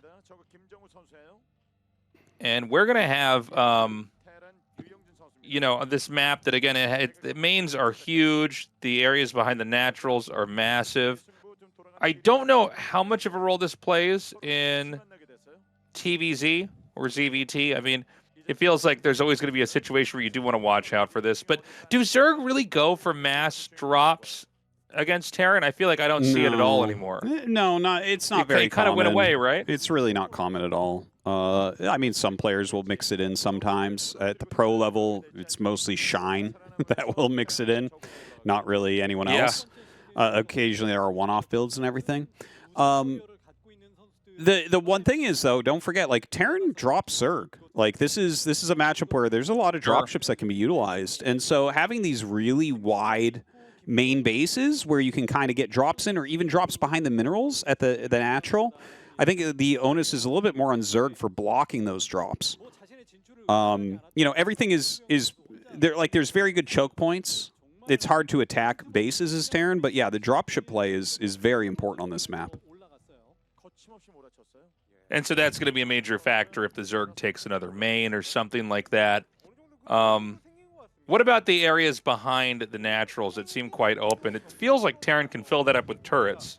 Well, actually, if you put turrets behind your mineral line, they can't really be repaired. So when you try to put turrets behind there for Mutalisk defense, a lot of times they'll actually just kill all those turrets and then get you. It's the fact that that's so funny. Yeah, because I used to think the same as well, but it's like the turrets behind just get picked off. Because, like, the thing is, you hit them with 2 swipes and they're basically gone. Whereas if you're doing that to ones in the mineral line, not only can your Marines kind of come up to help a little bit, but oftentimes you can repair the turret some and give it extra shots, right? So Mutalisk harassment is actually very good on this map. It's a little bit tricky where to put your depots. There's not like a ton of room for it, plus production. So, you know, in Mutalisk harassment, I find it to be incredibly annoying on this map. The natural is pretty easy to defend, but the main base is a little bit tougher. Well, in this game, we have Rush going for a quick command center here on the low ground with the depot racks wall in getting set up in the cross spawn. Excuse me, the cross spawns position. It's going to be 2 hatch into layer unless this build gets really weird. So everything is looking pretty predictable so far. How exciting is it that, Effort of all people beat SoulKey, and then also that Effort's just playing really well. By the way, for the pre-StarCraft 2 rankings back in the day, and this was one of the peak periods of StarCraft, was right before StarCraft 2 came out. Effort was like maybe the 5th best player in the world. Yeah, I think that's fair. It was him, Fantasy, and Zhongbi were 5 through 8, and people might order them differently, but I would agree with you that Effort was probably the 5th best player at the prime of StarCraft. And the thing is, he was up and coming. That's like an important thing to point out, is like the reason why we talk about Flash, Jaedong, Bisu, Stork is because they were top of the heap as everyone was forced to switch to StarCraft 2, and results became less valid. And like the next 3 coming up were those 3. Like, we don't know, would they have passed all the other 4? We don't know. We don't know. They kind of passed Stork, I would say, by the end, but I don't really know about the other ones. Yeah, it's just crazy to see him playing so well and being so strong right now. I'm trying to think, when we go down the older players, what is really the cutoff for who we see at ASL? I guess we had Pusan one time. Yeah, we had Pusan and Nada. As well. We had Piano. Did Zeus make it into a season? I think he did. I thought he did. Maybe I made this up. Yeah, maybe. I'm not 100% sure. He was commentating KSL, which is where I remember seeing him more. But okay, so like I actually did go back and double check on this at some point. So the oldest player that's in like every season is Stork. Hyun is 2 months older than Stork, and he's in some seasons. But we have no one who peaked previous to 2007 that makes it in anymore. Busan and Nada are the only 2 that come to mind as people who peaked before 2007 who have made it in. Busan hasn't in a very long time. Obviously, Nada only did 1 season. But Nada is actively playing right now and actively trying to qualify. So we might see him like set a new record next year. He's old as hell too. He's like 1984 or something. Yeah, that's my age, man. Oh, yeah. That's old, man. Oh. But what? So then, really, the players that managed to stay, the Jaedongs, the Efforts, they're like maybe from the 2008-9 era. Yeah, so Jaedong and Bisu started having really great games in 2007, and then Flash started to rise up. And yeah, Stork was already good at that time. So it's like, that's kind of like where modern StarCraft really started, in my opinion, was 2007, where like you can go back and look at the games and appreciate them. Whereas if you go back to 2006, 2005, stuff like that, you watch the games, you're like, what are they doing? Like, this doesn't look very good. Not only what are they doing, but the maps are weird. Yeah. Yeah, it took some time for them to really get maps that were like in high volume as far as different maps to where people could actually play the game properly and have good strategies. Like if you go back to WCG and look at the finals of the maps, like some of the maps is just not playable for one race. Totally. Like Jungle Story, it's like, oh, you can't. This is, and maps even worse than that. I mean, it's just crazy how bad they were. Jungle Story was a gem next to Estrella. Yeah. So here comes the first round of harassment. It's a +1 4-ax build here from Rush. Effort went 3rd hatch in main, and top left he took as well. But yeah, look at this. He has actually gone for quick burrow. I've seen him do this before. Normally you only see quick burrow against mech, but Effort does it against bio and spreads his lings out, and it seems to do really well for him. Yeah, it's a very Effort-esque move. By the way, something subtle I saw back there, and I don't think it was a mistake, I think it was intentional, is that Rush seemed to leave like 2 to 3 idle SCVs next to his turrets in case he had to insta-repair. Because SCVs tend to skip around on each other if you try to make them repair when they're getting minerals. And by the way, this was a little bit of a mind game from Effort. He actually has countered Rush's strategy reasonably well here. He made a minimum amount of mutas. I believe he made 6. That's the normal with this. But you go 6 into the Lurker upgrade, and that's a good way to kind of counter this type of Marine pressure. And, of course, he morphed the back Lurker first, so that'll have enough time to burrow right before the other 2 finish. So he's going to go ahead and burrow that. Keeps the mutas there as well. Rush still has potential to break this. Ooh, he missed a lot of shots there, so that's gone now. There's a great system that Effort's running there to just ensure he doesn't get broken by having the first lurker morph back and the next two be up front to where the Marines can't position. Now, I imagine these are hold position lurkers. It feels like hold position lurkers is going to pair really nicely with Ling Burrow in that you can monitor the Terran's movement and then be ready for that hold position lurker move when it's time. Oh, that's actually a good point. I hadn't thought of that, but yeah, you're definitely right about that. That's quite smart. Just being able to see them move out and being like, okay, he's going to come now. Yeah, we keep can your eyes on reposition it. and then set up for this. Ooh, like you can see he's doing right now. Oh, does he actually get that burrow off before the... Yeah, he is going to. That's amazing movement. Good call there, Tasteless. That is amazing movement. No, now he has those units sandwiched, and if any units come to help them, he can just massacre them. Yeah, so something's going to get killed one way or the other. This has been very good, very brainy play from Effort. I love that he's like circumnavigating the strategy here, which I mentioned before that the style he plays is a little bit weak to this type of play from Rush. So he's kind of gone around it. He's like, yeah, here are my mutas that are scary. And Rush is like, well, I'm making a lot of +1 Marines for that. He's like, ha, I have lurkers. I wasn't really going to harass you. And, you know, it's like a tricky build. A lot of Zergs do utilize that from time to time. Oh, my God. I think they weren't even on hold position, but it didn't matter. Yeah. So he'll end up clearing it, but yeah, that doesn't... like, he killed a lot. There's another set of lurkers here. These are on hold position. Dude, that's kind of funny. And yeah, that actually was a little bit of a fail for a moment. Like, Yeah. I think he should have fired that one earlier. I mean, at this point in time, Rush is having a very hard time getting anywhere on the map. There's going to be more units to come down here. Again, you can see how different of a player Effort is from SoulKey, right? I mean, he just it looks like a completely different matchup when he's playing.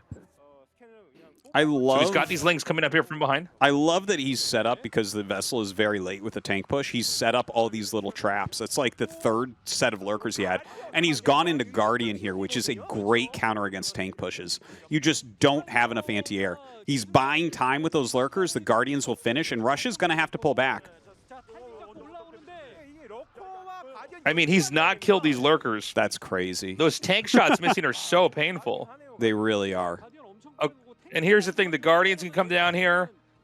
Oh, my God. I feel like Rush has been zoned out of being able to do anything in this game. The Guardians, yeah, I was going to say, he needs to target the weaker tanks here. It looks like he's split up his damage pretty nicely. 4 Guardians is a great number, by the way. Forcing a cancel on the CC. Guardians are seriously underutilized. Oh, my God, he burrows there. He's really taxing the amount of scans. It's insane to watch this. Like, Effort is putting on a masterclass. He's playing Zerg completely different from anyone else. Completely different. Yeah, this is very off meta right now. And, you know, the Terran has to really kind of react accordingly.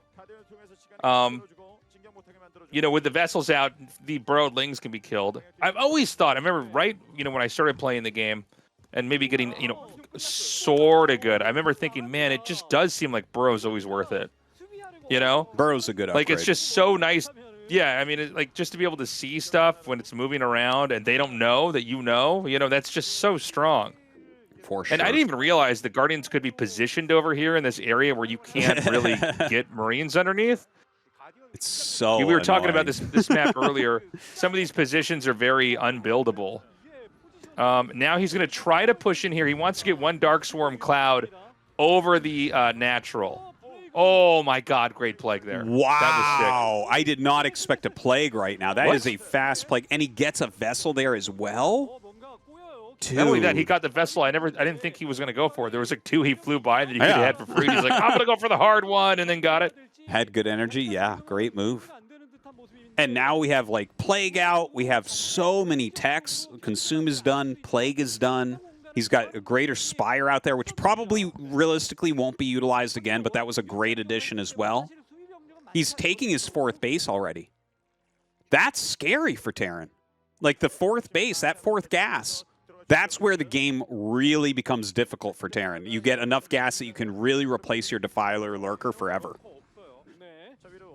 Or specifically for Dark 23 Swarm goes- minutes. Right. Dark Swarm's going to go down here. As long as the Lurker's burrowed under here and Irradiate's not on it, these Marines are going to have to back up. So they can't get in there. They can't do anything right now. We need to have a few more Irradiates on those Defilers to clear that out. The 3 o'clock base is safe. Rush is drinking up the resources from that now. And, you know, it's 4 base to 4 base. So Effort has basically gotten that natural expansion over that main base that he took earlier. Again, Effort bringing a kind of old school style to this, but looking very, very strong. But Rush on 3 bases is very functional. He just has to basically make sure that the Zerg doesn't get in striking distance of either the natural or the 3rd base with Dark Swarm. And I don't think Effort's going to even really attempt that. I think he's going to just play a very defensive style here. He has an Ultralisk Cavern. So the things he needs to do are like complete Carapace upgrades and build up his Ultra count. And the one thing he has to watch out for is like, okay, our drop's going to come, and I have to make sure I'm replacing Defiler Lurker enough that the vessels don't kill me. That's kind of what you're looking to do here. And I've seen Effort's late game lately, and from a position like this, I expect him to win. I know the supply looks like pretty Rush favored, but Rush could have 160, and I would still say I think Effort's going to be able to take it from here. He's actually pretty darn good in this late game situation. Yeah, he's really one of the guys that perfected late game TVZ. Which, I mean, late game TVZ, when people really started to figure it out, it was such an insane matchup. You know, this almost untouchable bio ball, but then one cloud comes down and nothing can get near, you know, that cloud, and you're trying to irradiate the Defiler, but they're trying to scourge your vessel, and it's so crazy. So he gets up here, and again, with a Dark Swarm here, this base falls. Dude, great play from Effort to sneak up that side. Rush isn't actually like leaving enough units around the map to scout things like this incoming. That's one of the main things you really need to do in Terran vs. Zerg is just sprinkle some Marines out throughout the map to see moves like that. Because once they appear at your base, you have to lift. They might not kill your command center, but you're not mining for a long time. Okay, he's going to unload up here. I don't see much to protect the main. Scourge spawning are not going to make a difference. What's in the other eggs? An Ultralisk. What's in the eggs? What's in the eggs?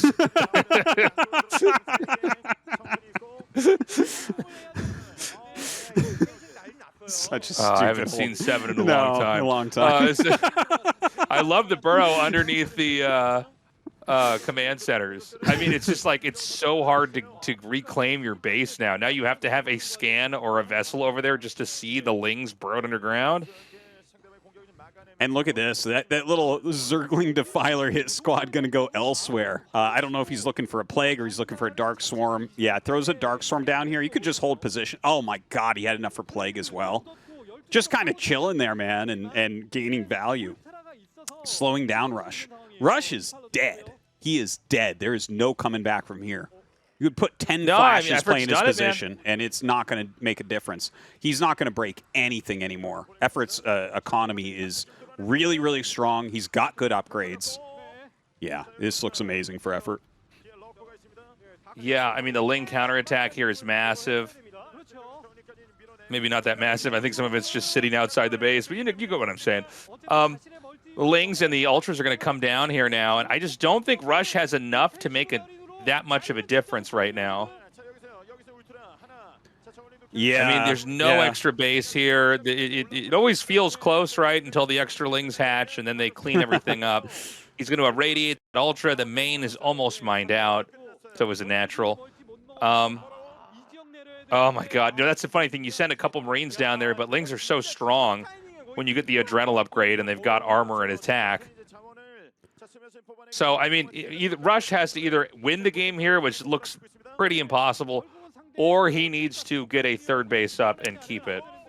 Oh, my God. There's so many Ultras. There's too much. If he could kill that hatchery, we could maybe talk about something, but, like, It seems very tough. He's taking relatively good fights. He has great upgrades on his Marines. He's had good spell casting with his vessels, but effort is continuing to reduce those as well. And while it's like, yeah, he's kind of killing the Ultras, but yeah, Rush knows that there's just going to be more behind that. So effort takes game number 1 in very convincing fashion. I think he out-strategized Rush there. I think he outplayed Rush in pretty much every single way. Like the burrow, the spread of the lurkers. I love what you were saying about burrow leading into good lurker play. And we saw him repositioning lurkers as he saw units moving over the lings. You know, he kind of faked the mutas in a way. Like, obviously, he spent a lot of money to make a Spire and 6 mutas, but, like, he kind of faked it and, like, went into the quick lurker tech. Just everything about the way he played was very smart. The Guardians to break the tank push, like... This is one of the best Zergs there's ever been, and you could see it there. He might win this whole season. I mean, look, he just beat the 4-time world champion. Rush has been in several ASL finals. There's a world where Rush is a multi-title ASL champion. Yeah. And Effort looks like he's about to beat him here now. Now, doesn't mean Rush is out, but Rush has to play, I think, a style that can respond to what Effort's doing, because Effort's kind of forcing the game onto Rush here. You know, like, once you realize hold position lurkers are being used, you need to really think twice about being on the map. You know? Anyways, we're going to go to Radeon here for game number 2 in this final best of 3 here. The winner of this going on to the round of 8 here in Season 20 of the ASL.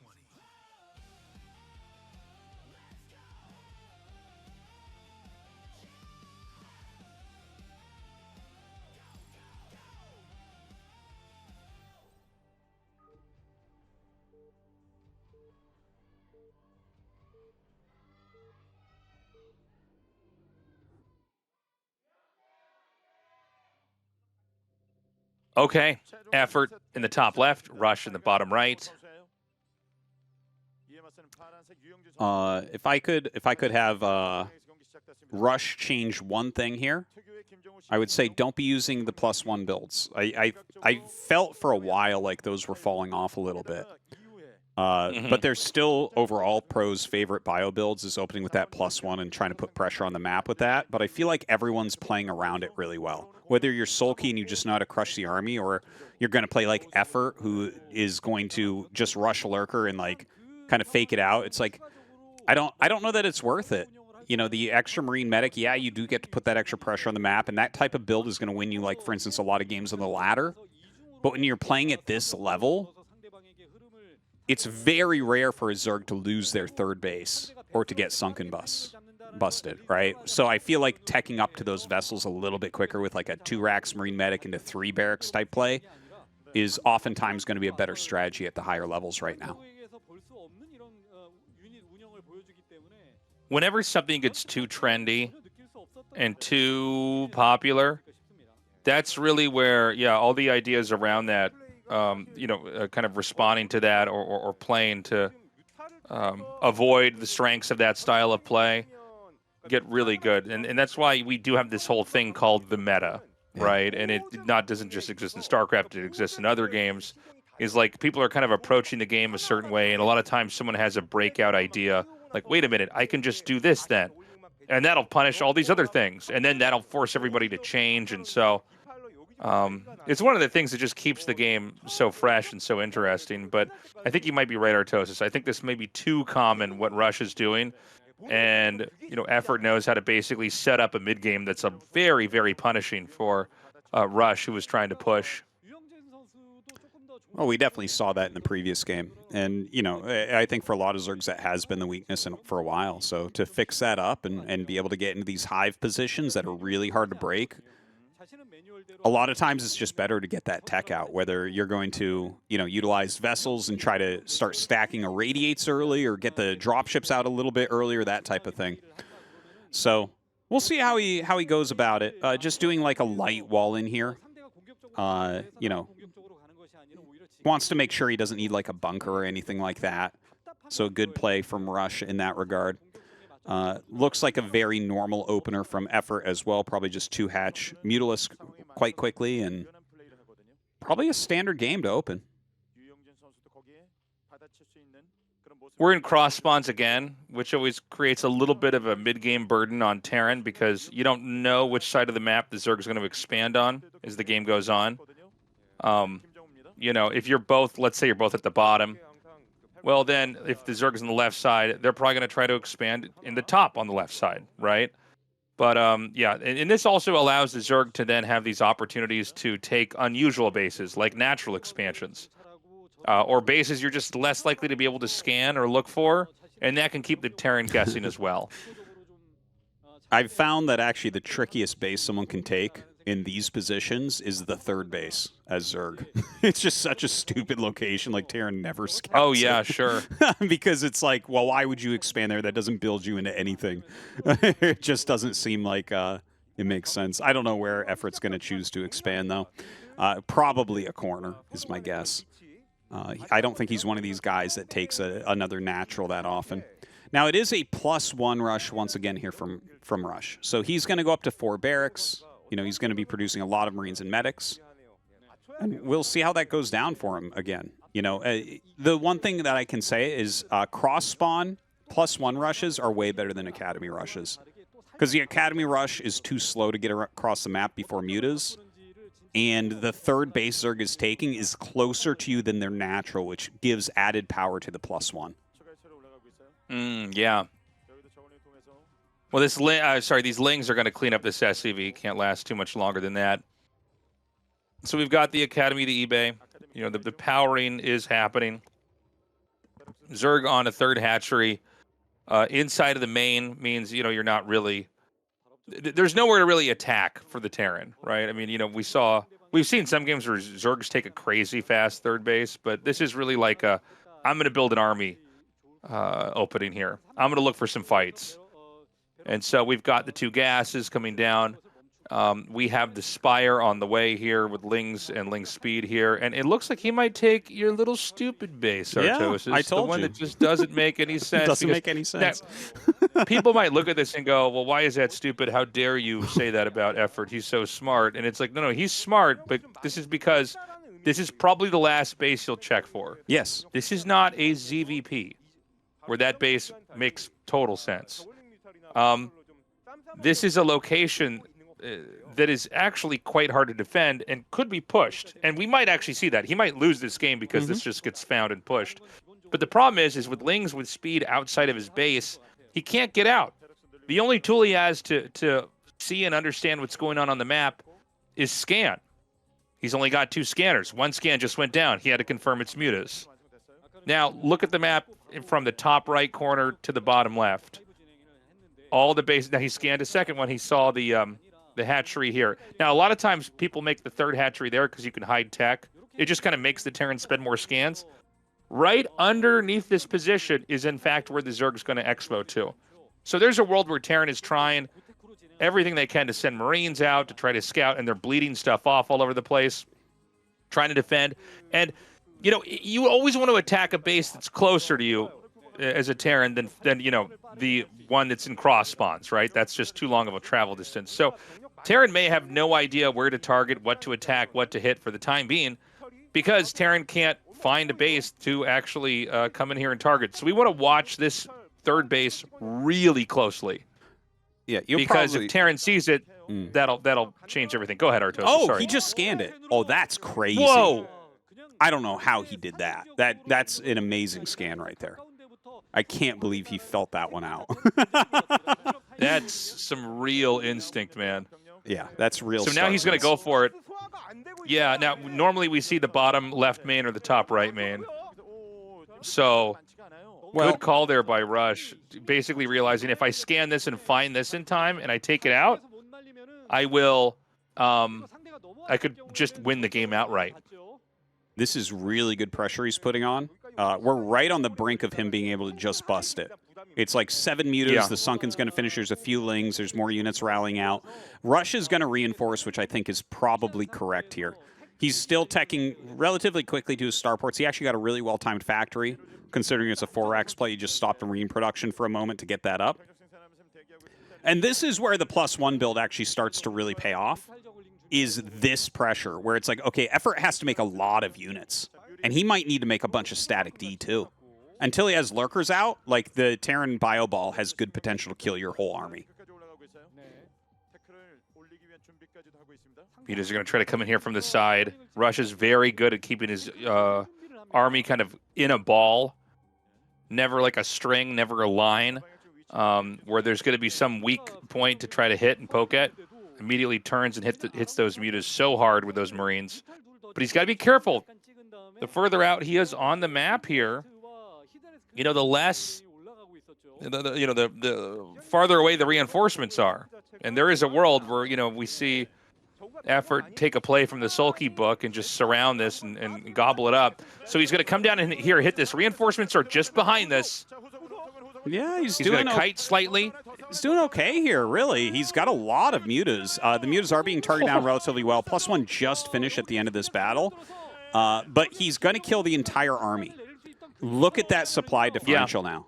That's very, very rough. If you, like, Rush wishes he could take that back. Because even though he traded, like, semi-okay, map control now goes to Sulki. You're not supposed to lose map control at this point.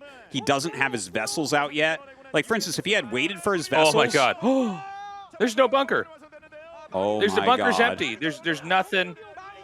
Yeah, this game might just end, Artosis. I actually just assumed there would have been a bunker here when he came down. Oh, my God. Yeah. He did it. This is He absolutely actually wild. did it. Dude. We're in a new world. Rush Yeah. looks like he is not going to be making the next round. Great play here from Effort. I can't believe... Wow. I can't believe it. Wow. Rush and SoulKey don't go to the round of 8, but Effort and Barracks do. Yep. Ushering in a new era of StarCraft 1. This is a season not of the usual suspects. No, but, you know, this guy should be a suspect when he chooses to play ASL. He doesn't play every season, but when he does, he looks like a god. He's the only player in the world with a winning best-of-5 record against Flash. The only player in the history of the game. Yeah. Like, he is on a different level than most of these guys. And, I mean, you see it here. The guy comes back, he practiced, he didn't play last season. He just smashed Rush. And those were, like, normal macro games, you know? He, like, outthought him, out-macroed him, out-microed him, out-strategized him, out-tactic-did him. And it just, you know... It's amazing to see. Like, he is a real contender for the season. Just like he was a few seasons ago when he played. Yeah. I thought when he saw this, he was going to come in here and take it. I mean, he really got this sunk up in time. But, you know, even with +1 range, baited out a decent amount of stims. I think the medics were still very rich in energy, though, you know, when the fight happened. Yeah. So... I'm curious if there's something extremely subtle about how this fight goes. Oh, his +1 air attack was done. I think it finished during the battle, like halfway through. Or did No, he have I it think right it before? just now finished. Like right now, it would have finished. Okay. So maybe that explains it. Okay, because I was wondering, like, sometimes I see fights and I'm like, man, sometimes it's like the Terran wins perfectly and Zerg should never attack, and then other times it's the complete opposite. But great control. So he basically saw reinforcements were far away enough. Did a great job at just targeting kind of the center points here. The Marines that the Lings weren't hitting, basically, so that the damage would snowball. And there was just nothing the medics could do. And I don't even think Effort thought the counterattack was going to win, but then he gets there and he goes, oh, you don't even have a bunker. Okay, well, this is just going to keep on going then. It's true. If he had a bunker already up, Effort would have pulled back. There'd be no reason. And that does it for Group A of the round of 16 of ASL Season 20, as we have our second player with a ticket to the quarterfinals. It's Effort. Congratulations. Thank you. You are the second place finisher of Group A, moving on to the round of 8. How are you feeling? The round of 24 wasn't that easy, and I naturally knew the round of 16 wouldn't be easy either. I'm very happy advancing like so. Honestly, if I were to advance, I thought it would have to be in first, but I'm glad I managed, even if in second. The first thing I'd like to ask you is, you ended up meeting SoulKey in the losers match. What do you think matters most in ZVZ? Seeing how it's a mirror matchup, I think feeling confident is most important. Now, SoulKey seems to fear Zerg a little. I think I had a bit more momentum on my side. Effort made good use of his momentum, notwithstanding in the first set of that losers match, you built a hatchery a little further outside. It seems SoulKey didn't realize it whatsoever. What was the intent behind it? Before the round of 16, I reached out to Calm. That was the right call. This is something he recommended. I'm glad I was able to make good use of it. Both players moving on to the round of 8 today have mentioned Calm. Now let's move on to the decider match. What was going through your head when you found yourself one map away from the quarterfinals? I had everything planned out until match 3. It's not a build I was originally aiming for, but I made a mistake with my gas in the natural, so I had to deviate from my build. Luckily that worked too.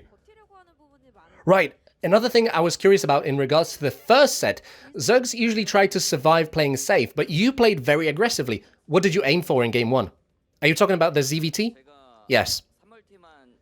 I did want to play a safe 3-base build.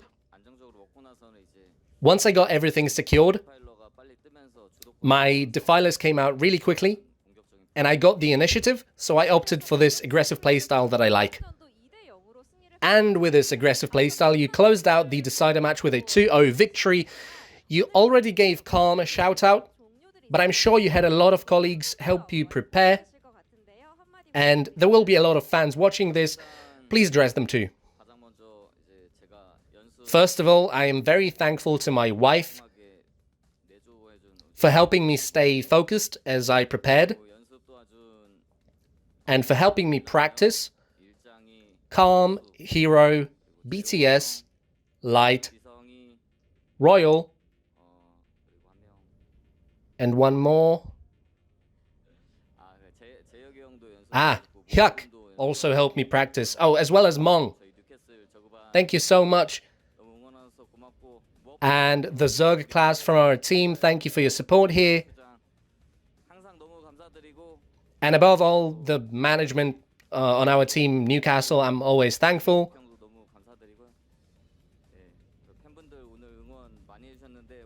My fans showed me a lot of support today as well. I'm happy being able to repay them by advancing like this. Thank you. Can't wait to see you in the round of 8. Once more, congratulations on advancing. Thank you. And that does it for our interview with Effort. What an amazing day. I mean, this has just been such a good group. Yeah. And it means that the story is only going to get that much crazier here. Barracks advancing first, and then Effort getting out right after that. SoulKey and Rush, in that order, are knocked out of the ASL. That's insane. Yeah, it's a crazy thing to see. Both of those guys you really expect to get deeper. Obviously, SoulKey with the 5th victory would have been something amazing to behold, but 4 is still the all-time record in a row. Yeah, I'm looking forward to seeing how the rest of this round of 8 fills out. I think that Barracks probably is at his limit round of 8, but we'll see who he gets matched up against. Effort, the sky is the limit with this guy. Like, if he comes in well-prepared and well-practiced, which it seems like he is, who beats him? Like, who do you actually... Who? He beats Flash. Who do you want to beat him? I don't know. You can't name anyone. It's I don't know, man. Maybe Light? Like, he's the only guy. Maybe Snow? Like, you know, it's really tough to find someone to take him down. I'm super excited to see how Barracks is going to do. Guys, we're going to be bringing this to you tomorrow. This is Best, True, now using the ID BTS, Queen, and Bisu. Today was an Tastosis day with 2 Terrans and 2 Zergs. Tomorrow is a Tasteless day with 2 Protosses and 2 Zergs. This is going to be a fun one. I look forward to this. What about you, Tastosis? That's a great group. That's a hard group to guess who's going to win. Best, I think, has been playing the best out of everyone, but Queen has been really good too. Him and Best had an insane series last season in the round of 8. So, yeah, I could see this going just about any which way. And don't forget, True can pull upsets, especially in that best of 1. He's a very sure. aggressive Zerg player. The thing is, he has a very specific style. He's like a 3-hatch Hydra into Mass Hydra Muta guy. So I think that's probably why Best chose him. He's like, oh, I stomp that. That's easy. Yeah, I make Dark Archons. I'm not afraid of this. Let's go. Yeah, exactly. So I think True is a big underdog, but he can make some upsets. Don't underestimate him too much. He's definitely a lower level than these guys, but he's a strong player. He's played in lots of tournaments. He has the right nerves. So I think he'll do better than expected, but I don't expect him to get out. Guys, we want to apologize again for not having the proper game sound this time around. Apparently, at the studio, the PC that was recording this, that basically records what we would use, which is the no Korean caster audio, crashed. So that's why the audio was different. In case you're watching this and saying, this felt different, or why was the sound so low? They have gotten rid of that computer. They have a new one. So Group B should not have the issue. So we apologize for that. Very, very rarely does this happen. It's something that is just part of live production. So luckily, we still had the Korean feed, which had Korean casters on it casting. We had to drop that down so you didn't hear 2 different languages at once. So that's why this was in the condition that it was in. Tastosis just made all that up. I'm actually just a great ventriloquist who also can commentate in Korean at the same time. With 3 different voices, in fact. Okay, so I guess that does it, guys. Thank you so much for your support. Thank you for watching, and we'll see you in Group B.